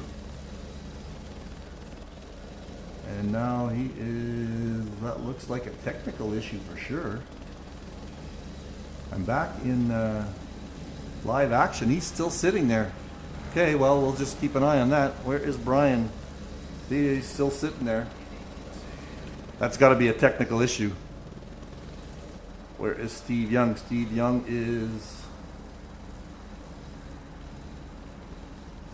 have a second and a half behind, and Brian Banks is back on Willie's tail. I'm getting real chattery there. I wonder if that's me or if that's... I'm hoping that's not going to transcribe into the... It's funny, look at that. I just jumped to a different car and all the chattering stops. So I hope that's not some problems with servers or whatever. But let me just jump on to Banks again because he's right behind him. Look at that. I can't get good reception on these two cars. You jump ahead to Willie, same thing happens. Let's hope that corrects itself. I hate looking at the... Looks like Brian got past him there. I didn't see what happened there, but I'll get away from that. That just drives me crazy when I see chattering like that. I wonder if that's the game, that's the people's the connection with those two cars. Anybody on the stream have an issue, have a reason for why that game would actually do that? Just for the two cars. Like these two cars are perfect. Watching the stream, and it's not quite as bad on the stream as I was watching on my screen. I just huge laggy chattering. Yeah, I just saw it. Willie had the problem. He went a little bit wide on those S's. Okay, what do we got? What have we got here? Oh, Ken Schmidt. Oh, Ken Schmidt. That's still at. They are still struggling. Is he back on track? They're back on. No, that was Paulo had that problem. Oh, that was a definite problem with the racing problem. So we're in replay mode here. Ken went off. He's coming down the long straight.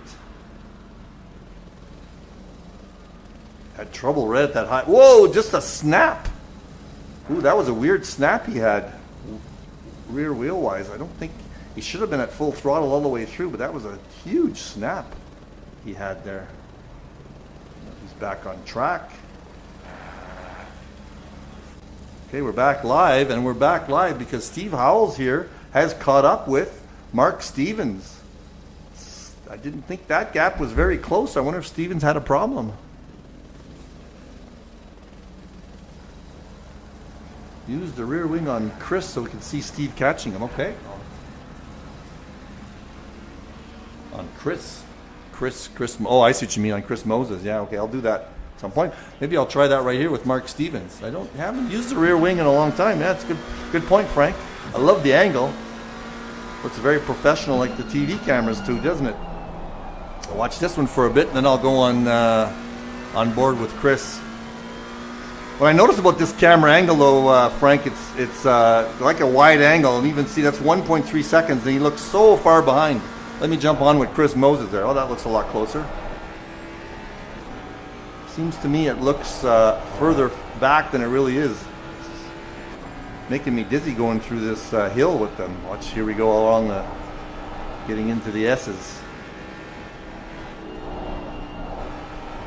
If I was watching in VR, I'd probably be throwing up right about now. Wow, Steve's really catching up to Chris, isn't he? Chris, you know, this happened in the last stint, didn't it? Chris kind of lost pace there for a little while, and then he caught it back. I wonder if it's his tires coming in and coming out for whatever setup that he has. I know, of course, the F1 cars have that problem. I don't know that the GT3s have that issues with tires coming in after a while and then going out for a while and then coming back again. Just noticed somebody went into the pits. I believe it was Danny Britos.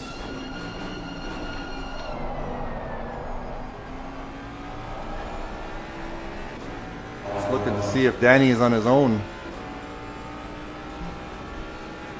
Oh, what else? This is definitely a great battle. Oh, Steve Howells is catching up with Mark, right behind Mark. So we got two battles going on here. I'm going to jump to Helicam to see what their lines are like. He is right on Stevens' tail. Howells is going to take a peek. That Mustang has really got it going against that McLaren. I'm going to take a quick look at that speed trap for that last. Howells had, yes, the Mustang had about 2 km/h advantage over that speed trap. In that speed trap, which is right at the end of that straight that I have set up. Now let's go back to Steve and Chris, because they are side neck and neck again too. Get on board with Chris to see. Two Mustangs at the top and just throwing that Mustang, that heavy car around. And Howells and these two guys are at it too. This battle's been going on the whole time. These guys are going to be exhausted by the end of this race. Hope they stay around so I can grab them into an interview. Oh yeah, Howells just a little bit of oversteer there, or understeer, I should say. The oversteer coming out of that curve.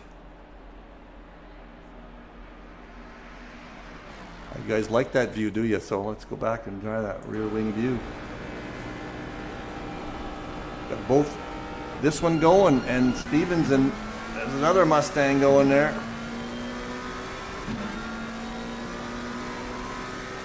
He's taking a look. I think the Mustang's got a bit higher top speed here. And it's proving true. He's gonna make that pass stick. I am gonna take a quick peek at that speed again.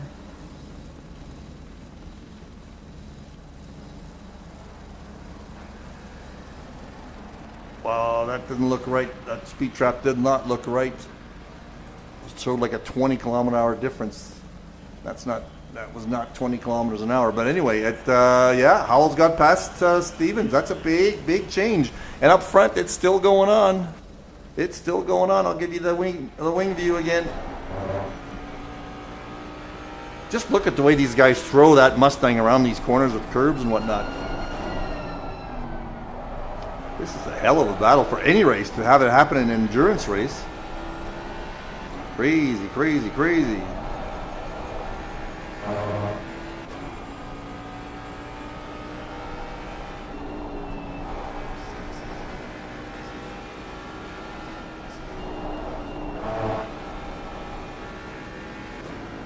You really got to have your aerodynamics good for this part of the track, eh? Looks like Steve just barreled in there. He's got that sequence down pat. He gains on Chris there. Gains a little bit again in that corner coming out. Now, although Chris got a better exit, look at that, he got the gap going. Oh yeah, way better exit. What kind of speed is he hitting? I don't see the speed, current speed, sorry. Oh, I do see the current speed. No, Steve's got a better high speed. He hit 286 there, 288 for a second, Steve Young did. I think he's running a different setup. He hit 288, whereas, there it is, the speed trap. Steve Young was going 288 through the top speed, whereas Chris Moses was 284. So Steve's definitely running a different setup, maybe less wing or something. Wow. I love that speed trap. Gives you some big insights. That's a huge difference. That's 7 kilometers per hour.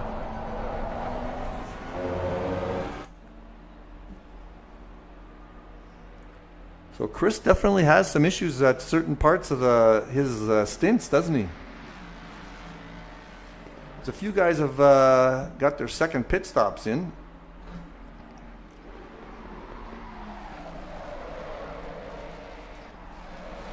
I know Brad was saying 3 pit stops is kind of a weird for an endurance race. But I think it's fun that look at this battle. You know, pit stops definitely going to come into it. Oh, what a great battle these two are having. This is classic. The fact that it's the same car is even more fun. And the fact that it's a new car like a Mustang that we haven't seen much of is also great. Now let's see if Steve catches up. I'm going to go on board with Steve through here. Oops, wrong. Right here. Because it looks like Steve catches up through this complex right here. See that? Right here. And last time Moses had a great exit on that last corner before the long straight. Let's see if it happens again. Watch the exit. He may go in a little slower, but he comes out faster. See, he's 0.4, 0.5 ahead.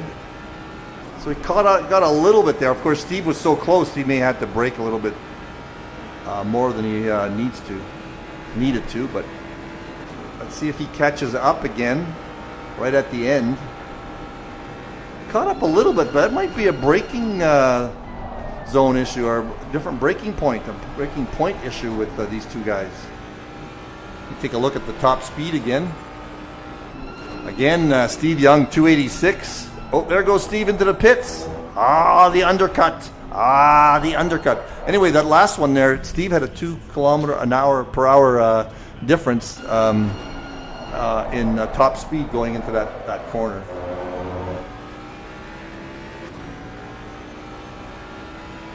All right, so now we're going to have to see, we'll be out of sorts for a while in terms of gaps because unless Chris goes into the pits next to prevent the undercut,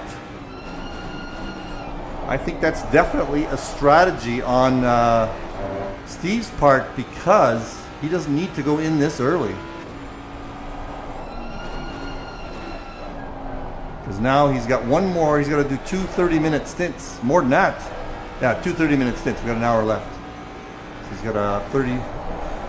Then again, what kind of rest do you really get if you're not changing drivers? All right, gaps-wise for everybody else, what are we looking at here? Not too many close races. If the gaps stay this big, what's going to happen is we're going to have some issues in terms of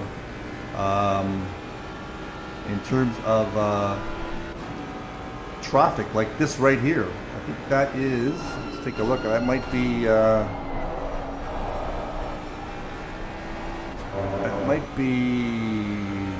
Brian Banks ahead of Steve here. Take a quick peek. That's Paulo Alex ahead of Steve. So now Steve's going to lose some time here trying to get ahead of Alex.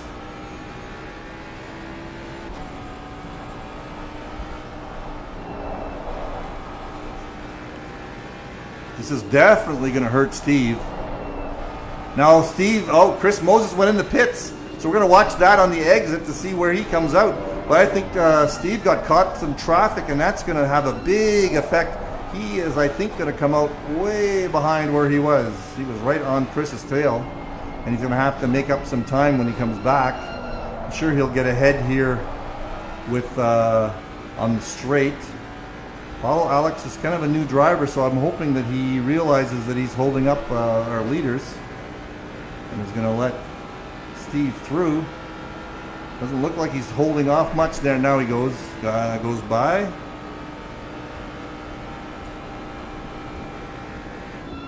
Let's just find Chris Moses because he's going to be coming out of the pits very shortly. Who else is in the pits? Howell, Stevens. There goes Chris. Let's see where he ends up coming out in front of or behind Steve Young. I think he's going to be way ahead. Here he comes. Where is Steve? Steve's just coming around now. Take a quick peek at Steve's cockpit, and you can tell where. So there's Chris Moses ahead of him. He is 3 seconds back. So that traffic, he came out in traffic, and that hurts. That hurts big time. All right, a whole sorts of pit stops going on, and I'm gonna stay on with you guys with Steve here. I have to take a pit stop, so I'm gonna be away for about a minute and a half.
There, I had a second to reflect in.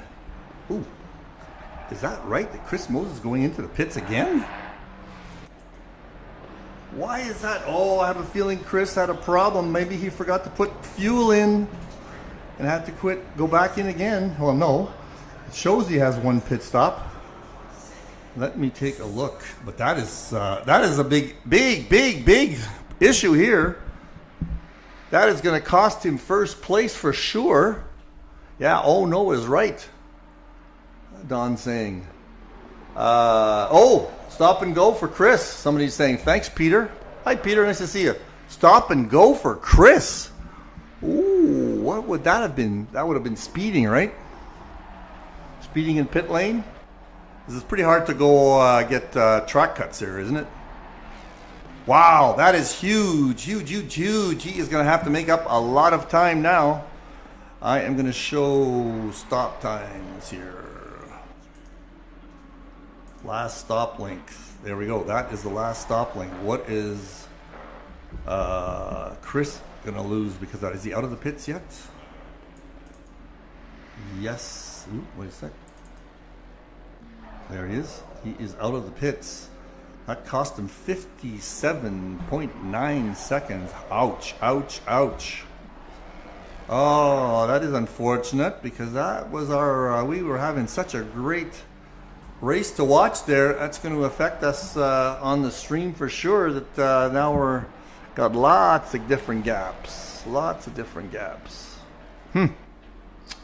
I don't know if Chris can do, because he got to make up there. He's got to make up a good 50 seconds. Well, that's what he stopped, 50 seconds. Randy Zimmer. Well, you know what? I'm going to go through the leaderboard here, just for everybody's edification. How do you like that word? Edification? All right, Steve Young in first place now. He has got a great, he's also got fastest lap at 201.2. That is a great lap. I don't think we saw too many of those kind of times. 201.2. Randy Zimmer is in second place. He has not pitted, so he is not in second place. In second place is Steve Howells right here in the Mustang. He is how many seconds behind? There we go. There, Randy just pitted, so he is. Steve is 25 seconds behind. Chris Bourne is next. I don't see his gaps here. I'm just going to see that in a second once he goes by. I'll wait for that. He is in third place. He's going to go by Zimmer, who's in the pits shortly. And we'll see the right gap. There he is. He is 18 seconds behind Howell, so there's big gaps there. Now Chris Moses is... No, Chris Bourne, sorry, is next. He's only 6 seconds behind... Nope, sorry. Chris Bourne is... that's what we just said. Chris Moses is 6 seconds behind Chris Bourne, so we may catch up. Let's just look at their best times. Yeah, he's got a full second on Chris Bourne in terms of his best lap time. So that'll be something that should get fixed in a little while. So Chris will definitely end up probably on the podium. Oh, Richard McKay went off. We'll take a quick peek and see what happened there. Let me go on to Helican. Oh, we lost it. This is a replay mode to see what happened to Richard McKay. He's coming around the corner here. Oh, he hit that wall pretty hard. That is going to have an effect on his... Oh, look at that. He's already went off a little bit there. Let's take a quick peek at his... oh, yeah, he's got some damage of some sort. We're back live. All right, where was I? I was at here. Paulo, let's get on board here. Paulo, right there. Paulo is in 5th place. He is 14 seconds behind Chris Moses. Merche is 6th, 30 seconds behind 5th place. Danny Britos, 48 seconds behind his nearest competitor.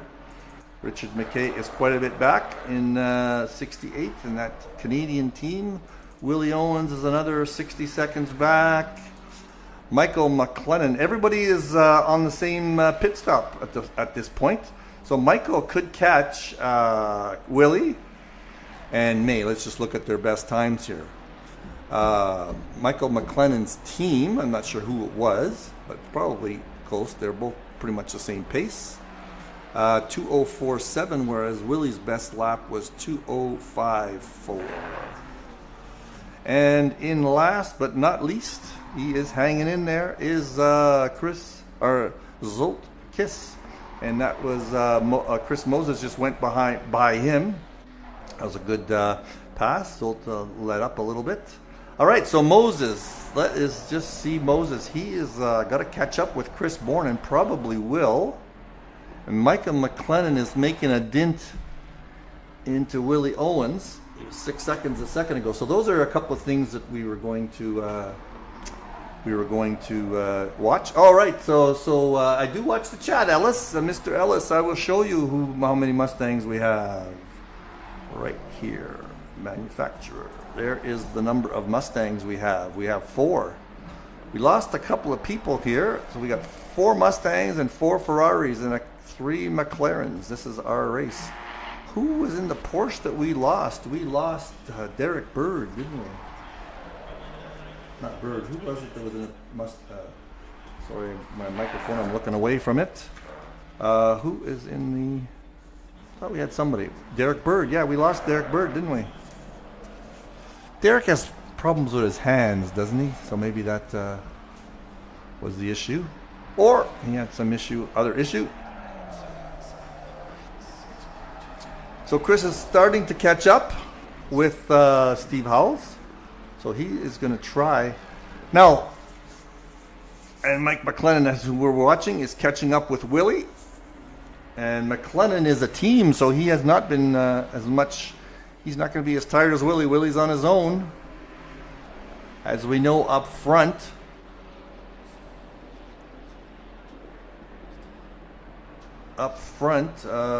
we have Steve and Bourne and Moses are all. No, Bourne is a team teamed up with Mark Stevens, so there may be a driver change there. McLennan's really caught up to Willie here, so it's going to be short work probably of getting by him. Willie may even just let him go by.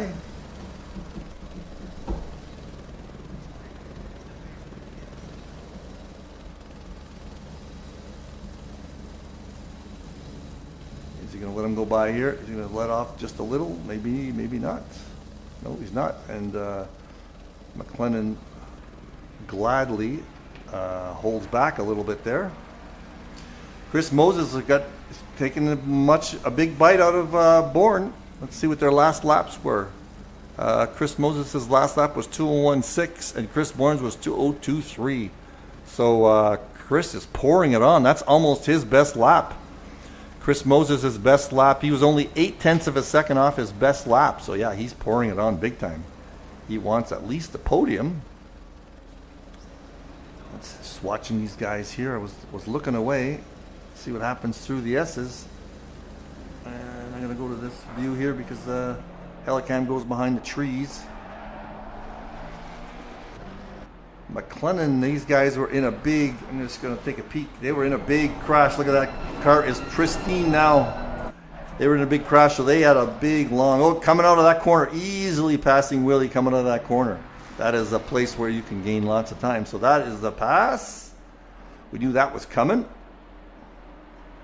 Yeah, those guys, McLennan, they had a huge crash there on the S's a while back.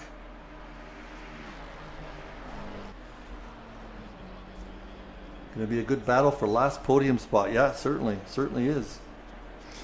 Oh no, Michael McLennan went off. I said before, Mike has trouble sometimes keeping it on track. I looked away there for a second, so I'm going to go on to replay mode and watch from Helicam just to see what happened with him. Coming down the straight, high speed, I have a feeling I know exactly what happened. He went into this corner, which is called the Chase, a little too fast, and with that Mustang, you gotta be careful on the throttle. That's some significant damage, isn't it? That's not gonna be good. That is not gonna be good. Okay, we're gonna get out of replay mode in a second. He's got another pit stop.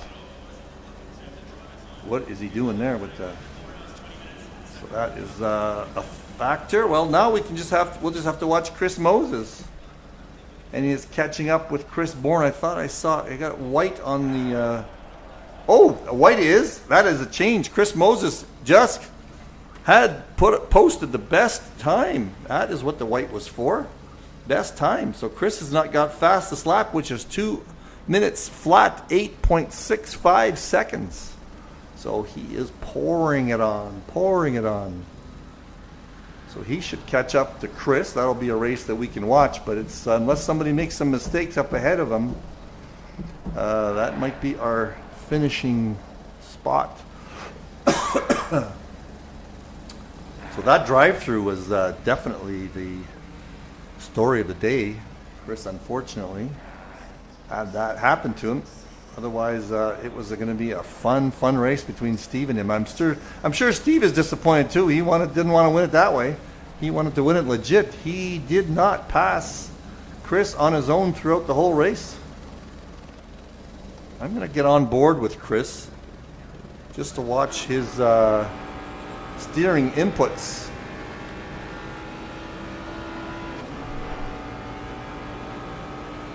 You can see Chris Bourne up ahead. 4 seconds ahead. Oh yeah, he's got some oversteer there big time. Having to watch that Mustang's back end. Look at that. He did that one on purpose. I know that. Hugs the wall both inside and outside on that corner. He's gonna have to lift here. Lifts big time there.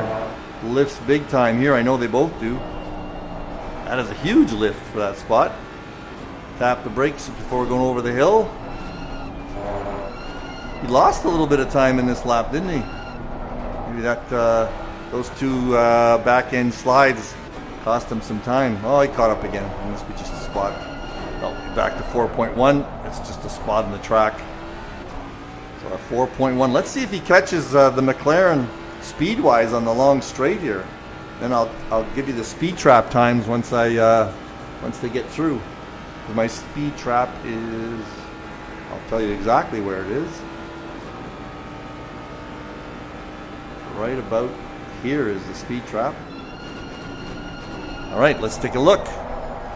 Well, Chris Bourne's top speed was 284, or Chris Moses, sorry, 284, whereas Chris Bourne's was 282. So that is a small advantage, but it is an advantage, and that's why he's now 3.8 seconds behind. So definitely the Mustang has the advantage there on the McLaren top speed.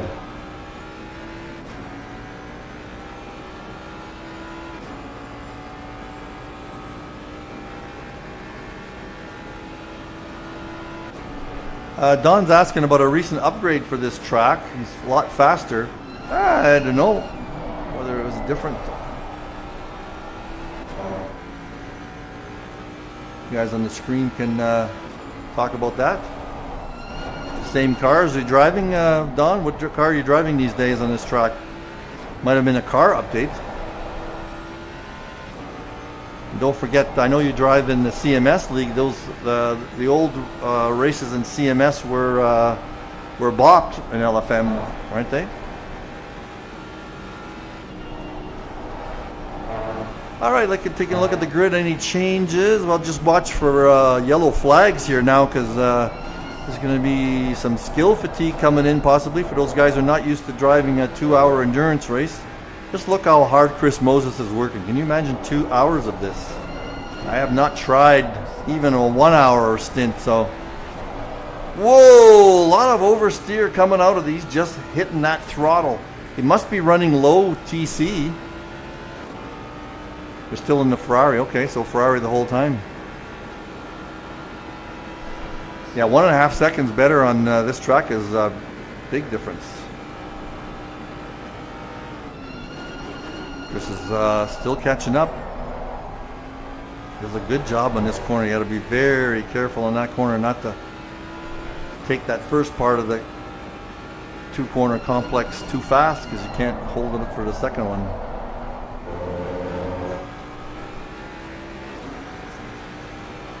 I'm sure we're going to get a good battle here once Chris Moses catches up with Chris Bourne, because these two guys are experienced. Yeah, you're right. I can see the TC. David, Peter, yeah, you mentioned I can see the TC now. Let's watch to see if he changes the TC on different parts of the track. I'll just stay with him again. So yeah, Chris Bourne and Chris Moses, that's going to be a fun battle to watch. Chris Bourne's not going to give an inch, that's for sure.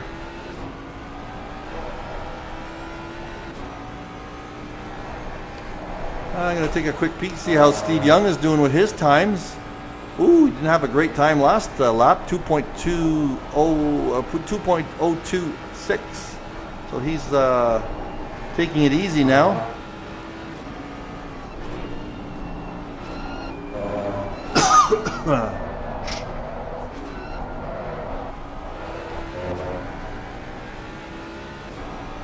Let's take a quick peek to see what Steve Young is running for TC. Aha, Steve's running a 5, whereas Chris Moses is running a 4 TC. So that's a little different. Where's the other Mustang here? Howells is in a Mustang too, isn't he? He's running a 6 TC. Oh, there's a big difference. Howells' best time is 2:01.96. So yeah, so Chris Moses definitely has to watch it coming out of his coming out of the corners with that big time torque with that Coyote engine. I think they're running the Coyote engine in this. See, look at that. He really uses every bit that he can coming out of those corners. Chris Bourne, let's see who is ahead of Chris Bourne. These guys might be running into traffic. Get out of this view for a second. Who is that ahead of Chris Bourne?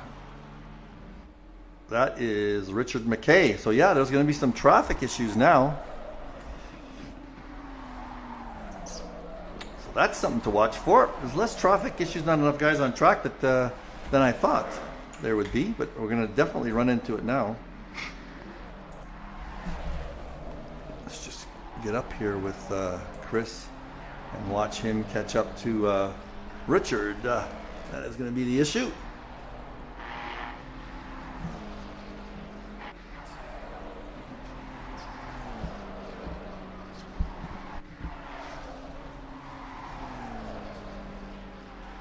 This camera angle just shows you the speed these guys are going at. Isn't it a great camera angle? Down this hill, just crazy, crazy.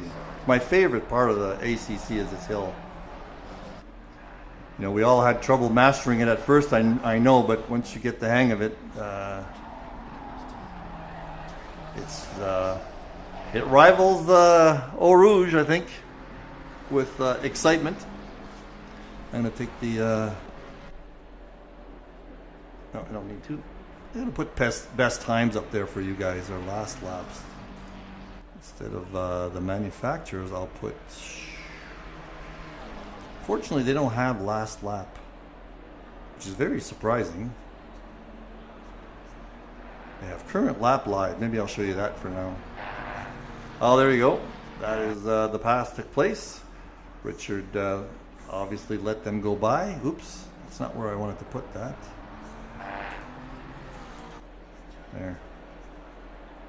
So that last lap live, I believe, it must be a prediction. Oh, so that actually might be something we can watch. All right, so I'm sure Richard McKay is going to let Chris by here on this straightaway, because he is going to be right now. There, we'll see the gap now once he goes by. There he is. He's by 1.8 seconds. Huge. That's nice.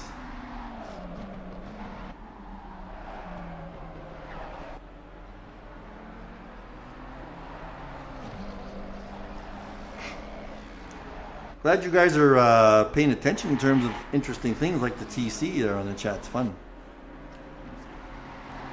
You're trying to learn a few things, are you?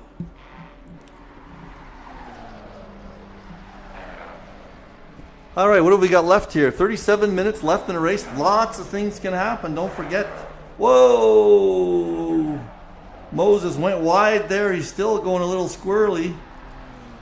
Did he lose any time? Not too much. That could have been dangerous. Like I say, well, this is going to be... Geez, behind there, Chris. Moses just coming out of all those corners. Just hammers that throttle, and the tail end just starts to wobble a bit.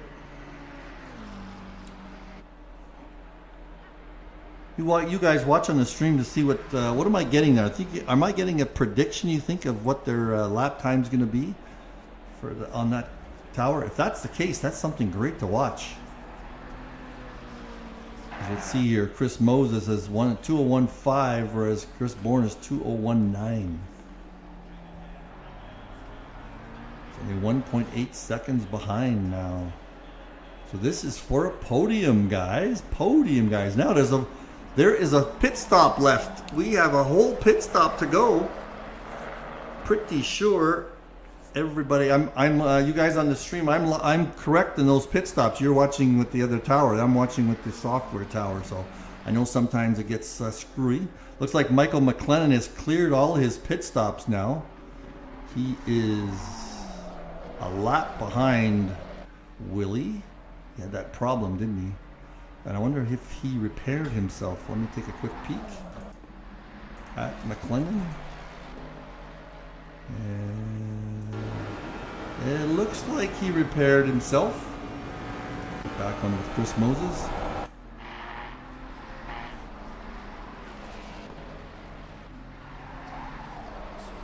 So Chris Moses' last lap time was 2:01.7, so that's definitely off his quick pace. So he lost a little bit there. Well, that was the lap that they were passing Richard, so that doesn't count. Does not count. And maybe we'll go back to your favorite view, you guys. The rear wing on Chris Bourne. How far back is it's always a little bit far back yet. He lost a little time there, didn't he? Moses, I mean. Yeah, he lost a little time. Back to a 2-second gap. That's a little bit too far to watch that spot. Why don't we get on board with Chris Bourne in the cockpit? Let's see how hard he's working.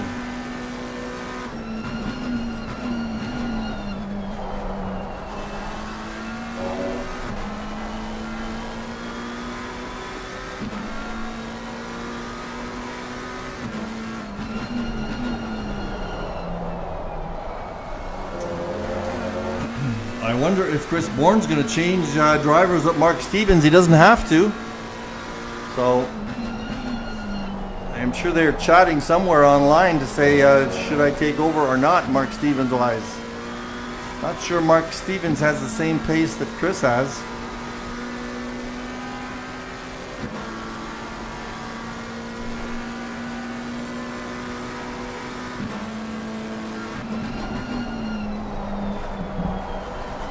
Yeah, so sorry I was away there. My wife needed to hear from me. So what were we watching? We're watching to see how Bourne is doing in his cockpit in terms of inputs. Got the eSeniors logo right over his screen, his mirror there, so I can't see what he's looking at in his rearview mirror. These guys have been at it for an hour and a half, guys. An hour and a half, and this is what they're still doing. Chris Moses is falling slightly, going in and out of under a second. But this Mustang is definitely a beast. Look how much harder he's working than Chris is. It's a beast. If you haven't tried it, you really have to try it. It's a different car to drive, that's for sure. And you really do have to master the back end, because as you can see, Chris, with that TC of already up to 4, he's having a hard time on his exits, keeping that back end controlled.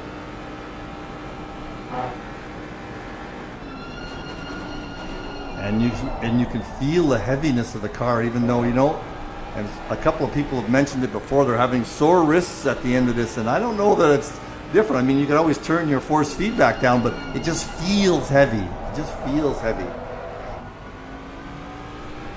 And as I've said many times, I own one of these things, and it's a heavy, heavy beast. It is a heavy, heavy beast.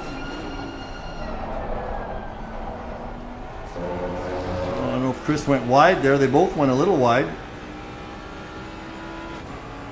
I'm not giving anybody else too much screen time. This is way too much fun to watch this one, this part. Maybe I'll do a little bit of that while we're watching. Let's get in Steve Young's big, muscular Mustang also.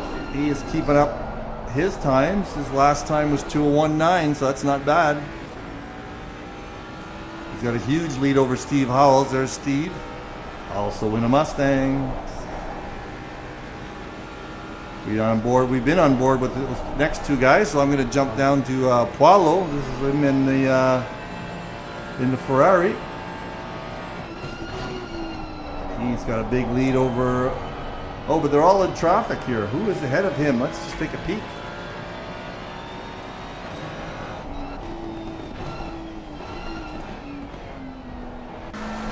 That's Willie. He's trying to pass Willie, and behind him is Daniel Britos.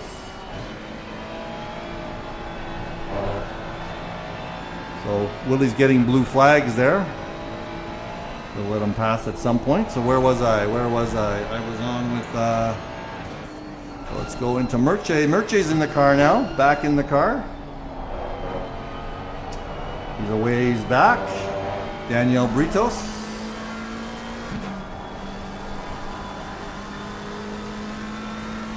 In that McLaren.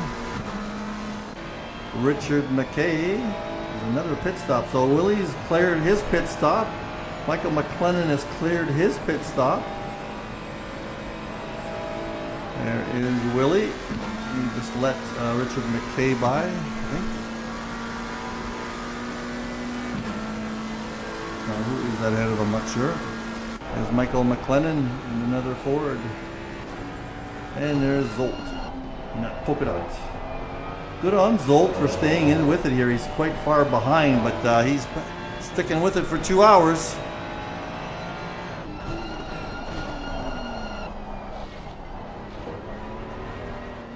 And Zolt is going into the pits. Where are we with Moses and Chris Bourne?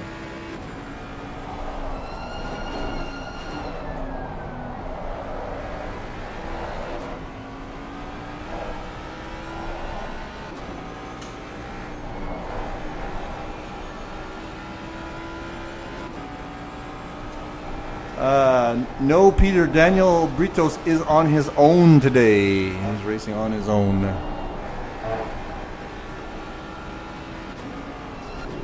Just watch him going through this part of the track. Caught up quite a bit. 1.5 seconds, and he has an advantage coming out through here. He should gain a little bit more here. 1.5 starting onto Conroy Straight. Let's see what he ends up with.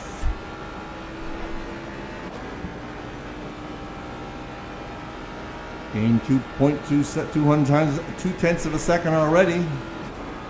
Right through the midway in that straight. Let's see what he exits, comes out of it with. It's beautiful to watch Chris manage that velocity turn. Look at that, gained another 3 tenths of a second. Oh, and Chris Bourne's going in. He's going into the pits. Here we go. And Steve Young's in the pits. So that other stuff should not matter that much. Let's see if Chris stays out. He has stayed out in the past for a longer stint. So this is going to clear the last pit stops. That is interesting. We'll just stay on board with Chris Moses here. We'll get you out of that noisy engine.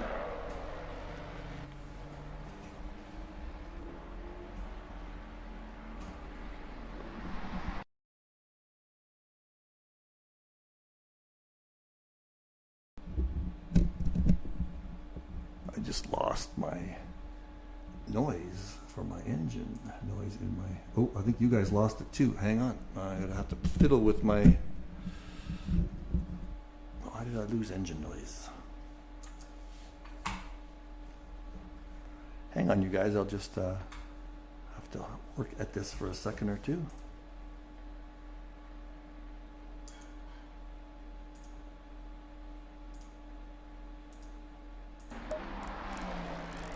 There we go. We got it back.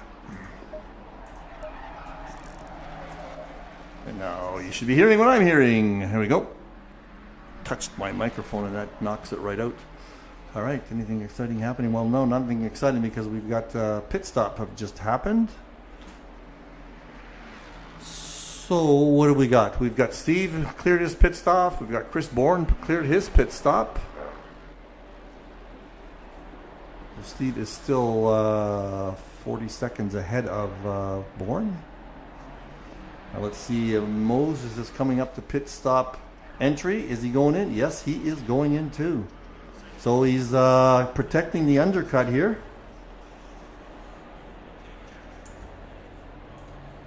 If there is such a thing in GT3. Go Howells, yeah. Howells is showing in first place right now, isn't he? John Saunders. He should take a screenshot of that. If you don't know what that little number 1 means, you're saying, look at that, he's leading the race. There is McLennan out of the pits again. I think he's cleared his. We've got Richard McKay is back in his car. Mercedes in his. Who else is new here? Paulo Noves is back in his car. We're going to stay with Moses here to see where he ends up coming out.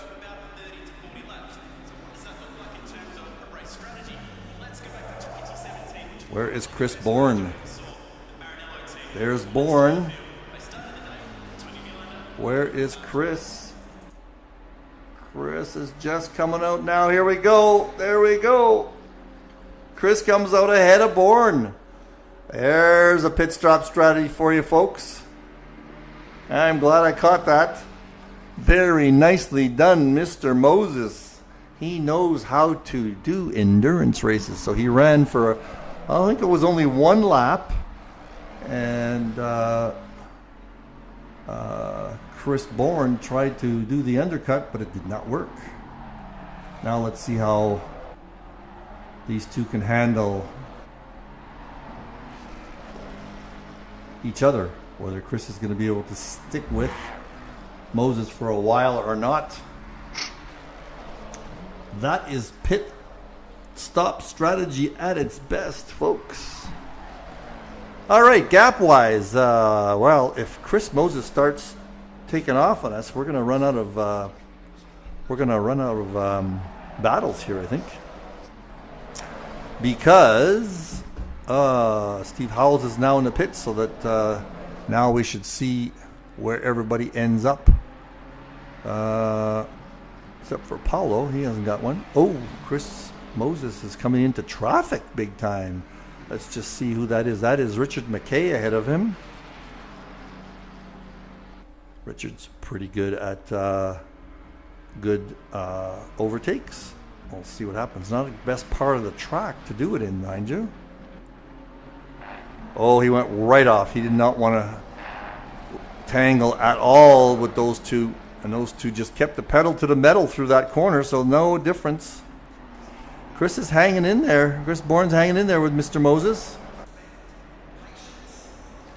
John Saunders saying that Chris is very fast at pit stops. Well, let's just take a look at the pit stop times. Here we go. Last pit stop, Moses was 60.7. Guess what? Mr. Bourne beat him on that one. It was a 0.4 second faster pit stop.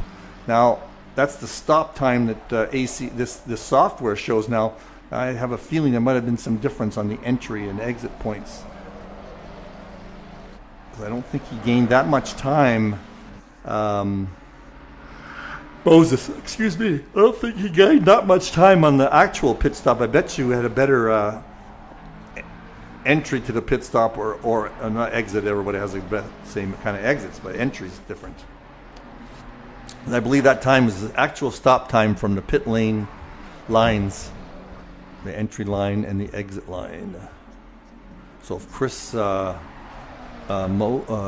Bourne flew in and stopped at the last minute, boy, he's hanging in there with Moses, isn't he? If Chris Bourne flew in there and had just under the wire to hit the 50K, he would have got a better time out of it. All right, look at this. Well, we got a battle going. Bourne's not giving up, that's for sure. I just lost my voice there. He's hanging in there with Moses. Now, Moses is still on his outlap, I believe. So his tires are still a little bit wanting.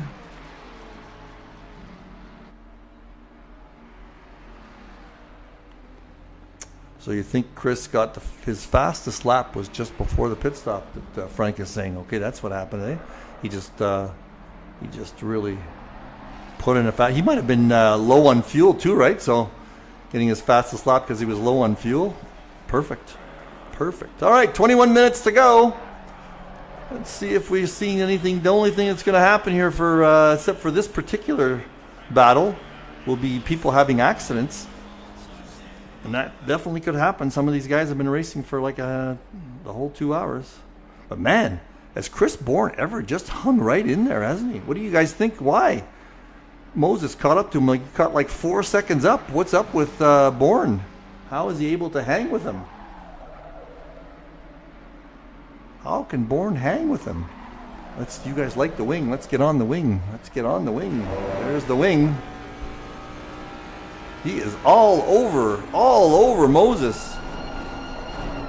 What is happening here? Something different in his last 2 stints for sure. Bourne was struggling at the end of that stint. Maybe he had tire issues. Oh, look at this. Oh no, here we go. He's into the wall. We missed that. I'll go back here in a second.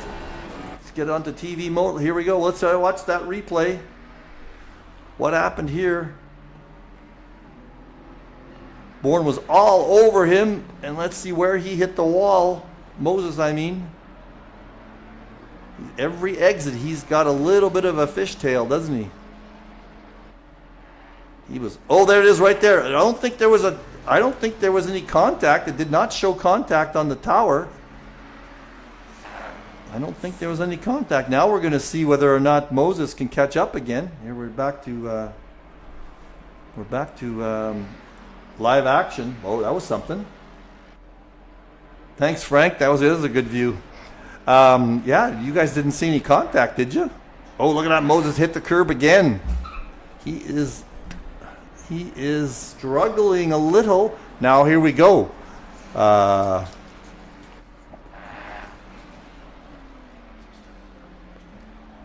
Bourne. Did Mark Stevens did a stint, didn't he, you guys? So Bourne is on with Stevens. So I think Bourne has done like 3 stints, and he had Mark relieved him for just 1. So he's got a little bit better in terms of fatigue than Moses does, who's been racing the whole time. But now look at that. Chris has pulled away 2 seconds. Something is different here big time. Now I wonder if anybody, let's just go on board with Moses to see, did he change his TC? TC's 4 and 2. No. Bourne, well, we didn't know what his TC, I don't know if you guys noticed what his TC was before. It is showing, what now? TC of 1. He is just flying. So you guys had some TC remarks further up here.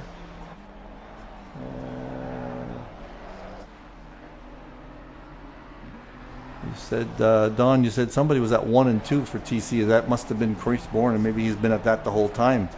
But a huge turn of events here. Huge turn of events. What do you think could have happened with Moses? We only got 17 minutes left, and Bourne is just running away with it right now. 3-second lead. Something has definitely happened with Moses. Wonder if he had a tire pressure going over the curbs too much and had a tire pressure problem. Oh, McLennan just went off to help. Is that McLennan? No, that's somebody else. Who's with McLennan?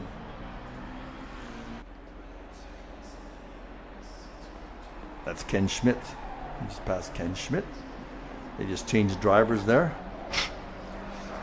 All right, well, up ahead on top, we've got something happening here. Chris Bourne's actually catching up with Steve Howells. Howells is not that far ahead.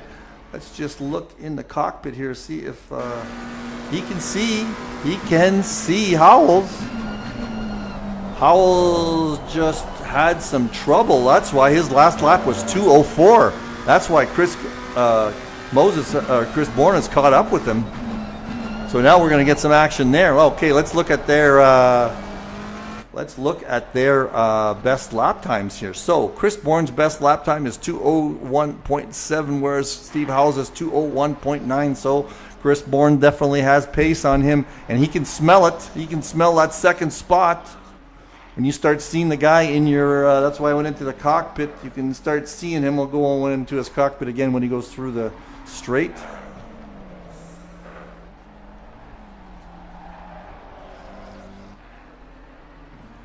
So yeah, I wonder if Bourne got some advantage by getting a little bit of a rest when Stephen Howells took over.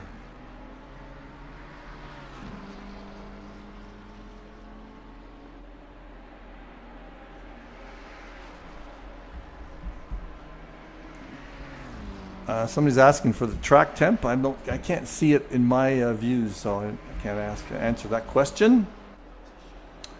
Bourne, 3.8 seconds. Let's see what their last times were in a second here. When they go over the start-finish line, we'll be able to compare their times for the last lap. All right, there it is. Howells, last lap was 2:01.7.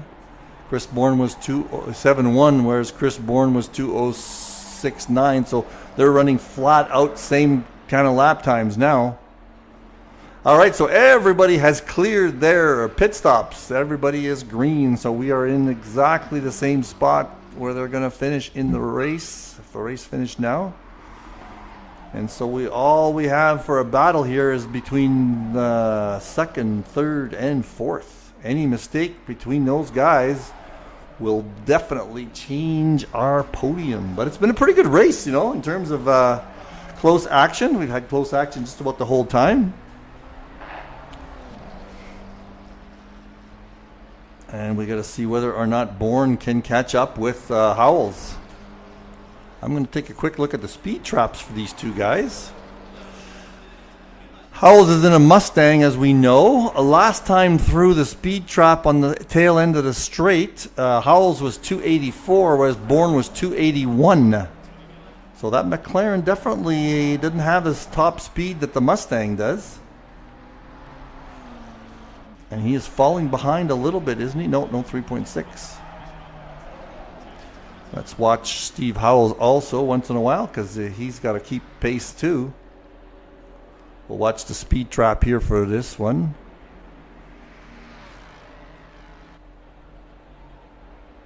Coming up to it right now.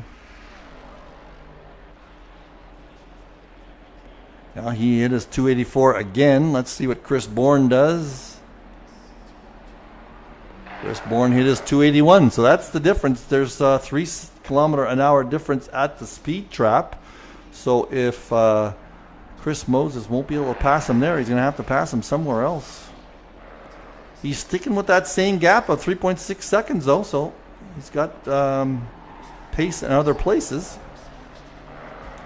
What's happening on the stream here, guys? Let's see.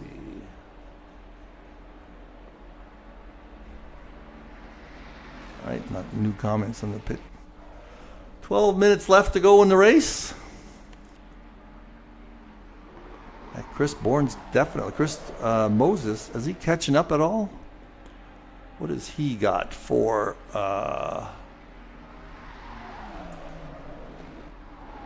best times, recent times? Chris Moses, 2:02.6. He's lost pace.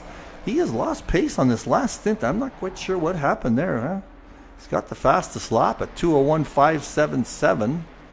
Or his fastest lap, sorry. Nope.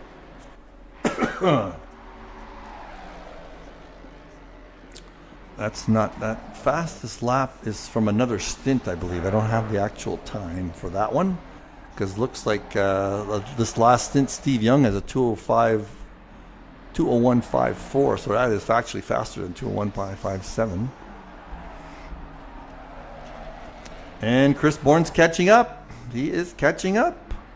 3 seconds now. Let's just see what it looks like from Chris Bourne's point of view in that cockpit. That's what he sees. That's what he sees after an hour and almost 50 minutes of racing. He sees his competition ahead of him. He wants to keep it going. 3.3 seconds as he loses time on that straight. Let's see how he did the speed trap that time. Oh, he caught another km/h out of it. He got 282. He got another km/h out of it that time. He is just so smooth though compared to, whoa, not that smooth that time. Little snap there.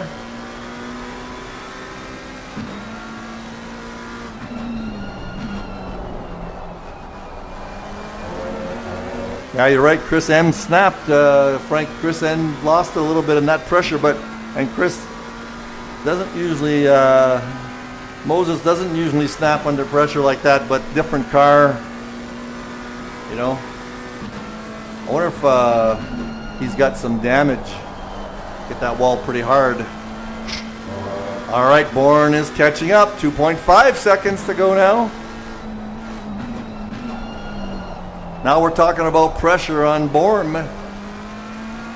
On Howells. Howells is the guy that's got the pressure on him. Let me put up last lap times again.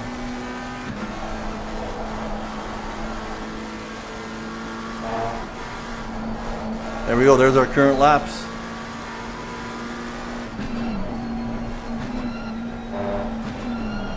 So if that indication is right, Howells does not have a very good lap going, whereas Bourne does.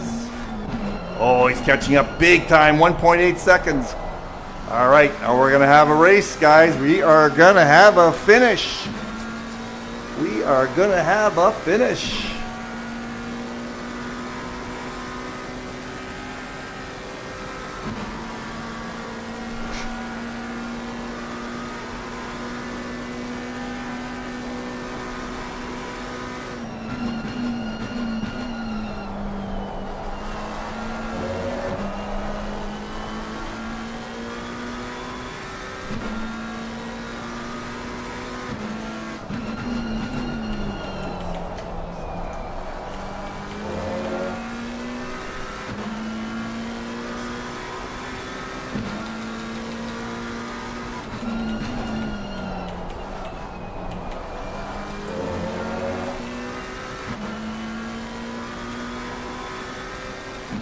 1.3 now. I'm just getting ready for the podium here.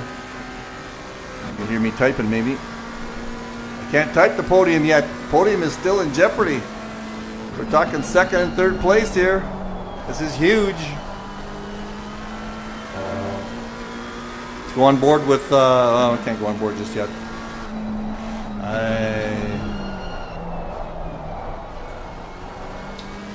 Do I dare type in the podium?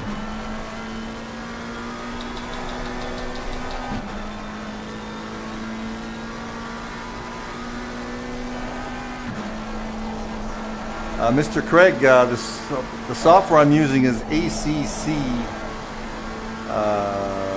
TV. That's the software we use here. Oh, we got some traffic coming up. This is going to have an effect. 7 minutes left. Who is that just ahead? Thought I saw somebody. Yeah, I guess give me a second. Oh, shoot. What happened?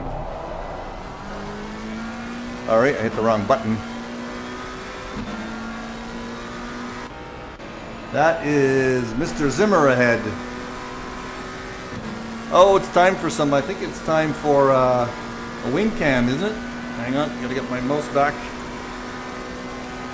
Ooh, I'm missing something here. Let's go to Helicam because this is huge, huge, huge. What a race at the finish after an hour and a half, an hour and 55 minutes. These two guys are battling their asses off. I hope I didn't lose the stream. Oh, well. YouTube froze on me. YouTube froze on me for some reason. I'm not sure why. I'm hoping it's not for you guys. Oh, because I didn't hit the play button. There we are. All right. Oh, look at that. Look at that. Look at that. We go to wing cam on Howells. Oh, Howells, Howells, Howells. There we go. Oh, we got past the traffic nicely. Good job, guys. Good job, Randy. Very good job. This is such an epic battle here. I can't make out where we are on track. Oh, we're just going up the hill, are we? Yep.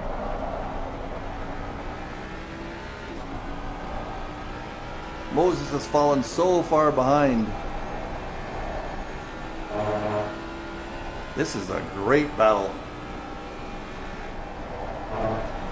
Somebody's cheering for CBO there.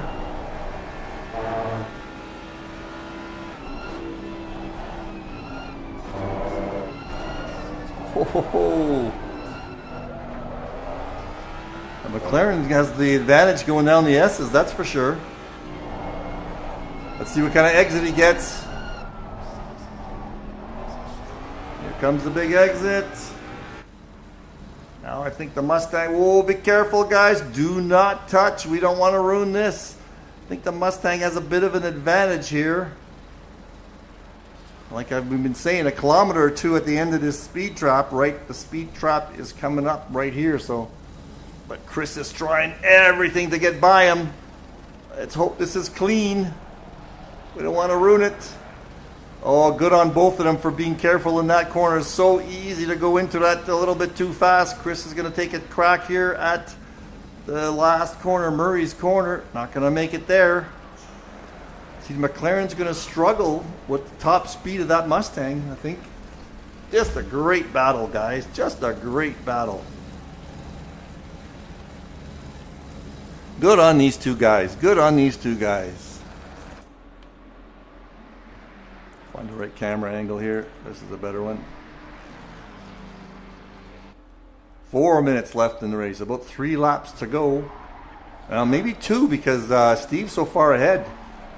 Yeah, they got to be careful. They may think they have... Whoa, whoa, whoa, whoa. Bourne went a little wide there, but I guess that's his line.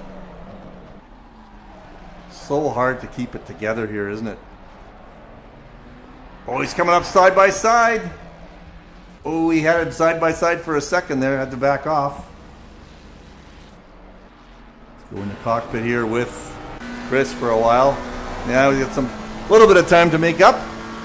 I hope you guys are enjoying this as much as I am. I just love, this is one of the reasons why I love broadcasting. It's fun to watch these races all the way through. And And we got more traffic coming up ahead. Wow. Chris has got those S's just nailed, and Steve has a hard time throwing that Mustang around those corners. Let's see the exit.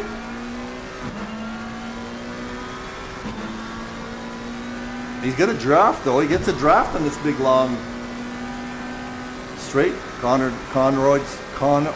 straight as it's called. But the Zeta Mustang just pulls ahead slightly, just slightly.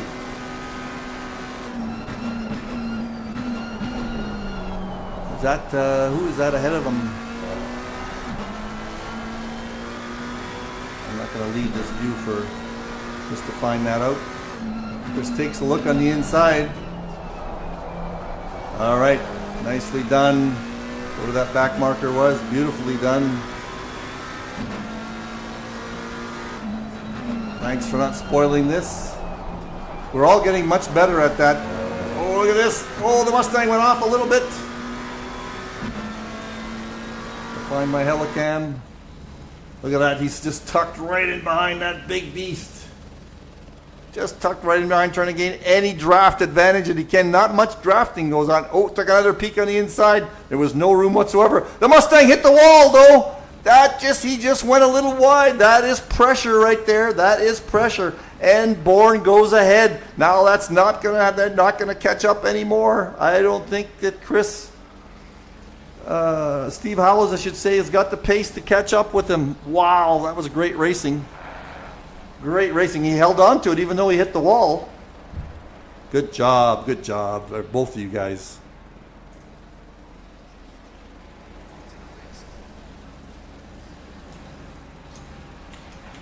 Chris usually does come into the podium or for the interview, so I'm hoping to talk to him. So does Steve.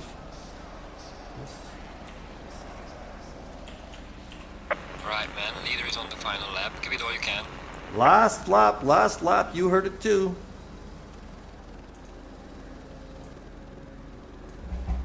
Wow. Great race, everybody. That was a lot of fun to watch. Thanks for you guys on the stream for making it interesting too. 17 people watching. That's a bit of a record, I think. That's what these endurance races are like in terms of interest.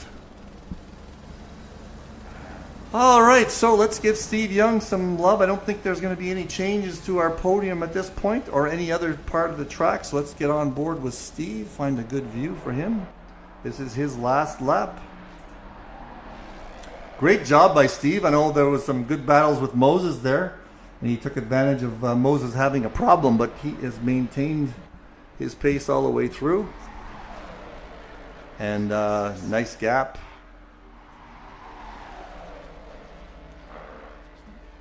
There we go. Be careful in the last few times, going through the S's. Whoa, look at that. He just flew around the corner. He's not holding back at all. He's just going at it. Nice to see. Nice to see. We'll just follow him through, all the way through to his to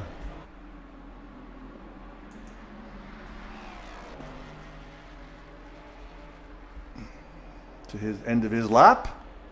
Thanks again for everybody on the stream for watching, one, and two, having some great commentary to helping me, and having a chat between yourselves makes it pretty interesting. I gotta get the chat line going on the screen like Krister has. I used to have it and I don't have it anymore. Check out why I can't do that. Here we go.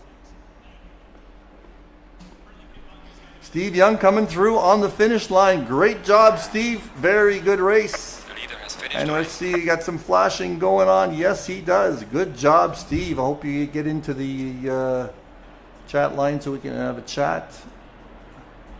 I'll watch for you there. And let's just jump on with Chris Bourne.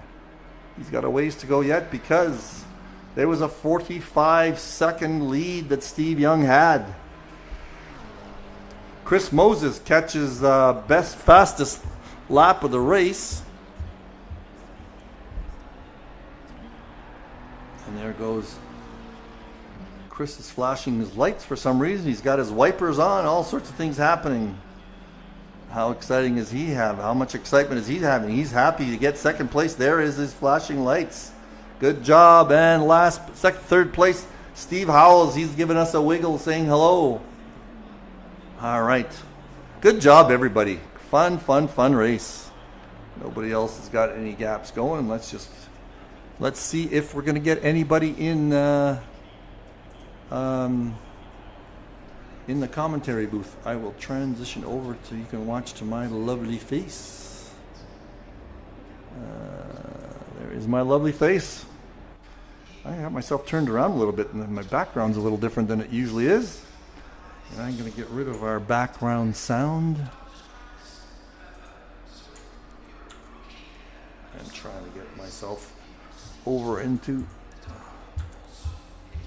And we gotta just quit so you don't have that sound behind it. Maybe let the little music for ACC stay. Who we got here? Okay, we got Chris Bourne I can get.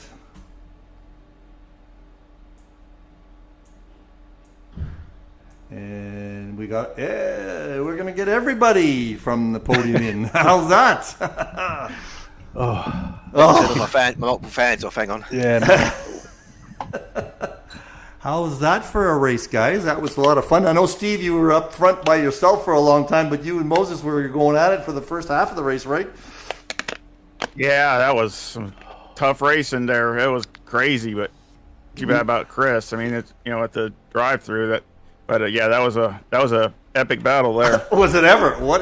Can you imagine have gone through that for an hour and a half? Oh yeah, it would have been the last man standing probably by the end because it was close. Yeah.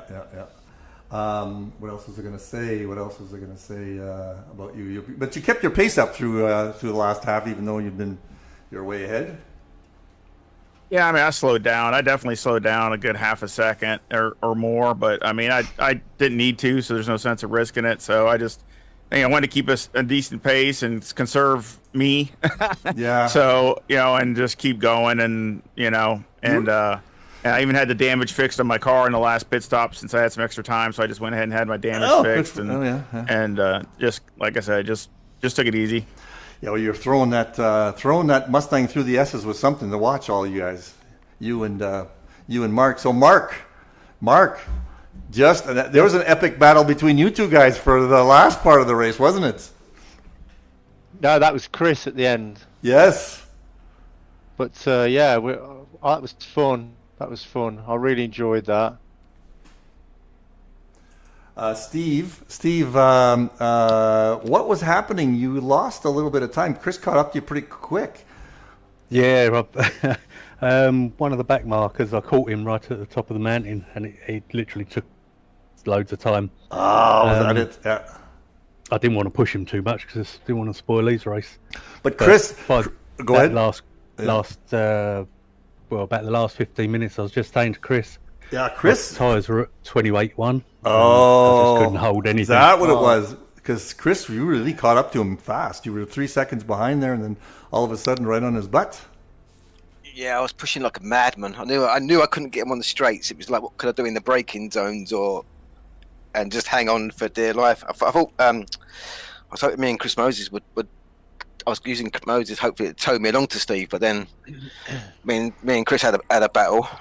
Well, Mark did all his best to wreck the car. We had to fix the car for 10 fix the car and smash it on the mountain. And because he's an ex-heart attack victim, he was like, I can't take this. I can't do the second stint. My heart can't take it anymore. Well, I had a speed trap at the tail end of the Connors Straight. So you were 1 or 2 kilometers behind every time going through that speed trap. So that Mustang had a little bit of pace. And you, Steve, you were up there, and 284 was your top speed. And there's a few guys in there, but the Mustangs, the 4 Mustangs were like a couple of kilometers an hour apart. So, but the Mustang did have a little advantage there in the straight. Yeah, it's a rock. I just had to use a bit of racecraft and a bit of guile to outfox Steve. You'd think he'd take it easy on me, considering he had an extra stint rest, didn't you? Yeah, that's what I was saying. Well, you felt. I said, go ahead. I said to Mark, I'm going to send him a dummy here. I could not stop at the end there. I was I on know. the brakes full. I Yeah. worked that last couple of laps. I could see where you was braking the last couple of laps. Move. Yeah. But any of the move, you wouldn't stop. I even put my brake bias all the way forward and You did still it. had nothing. Still had nothing Right, left. Yeah. Steve. Well done. And yeah, Yeah, Steve. well done, Steve. Yeah, Thank good, you. Good game. Yeah.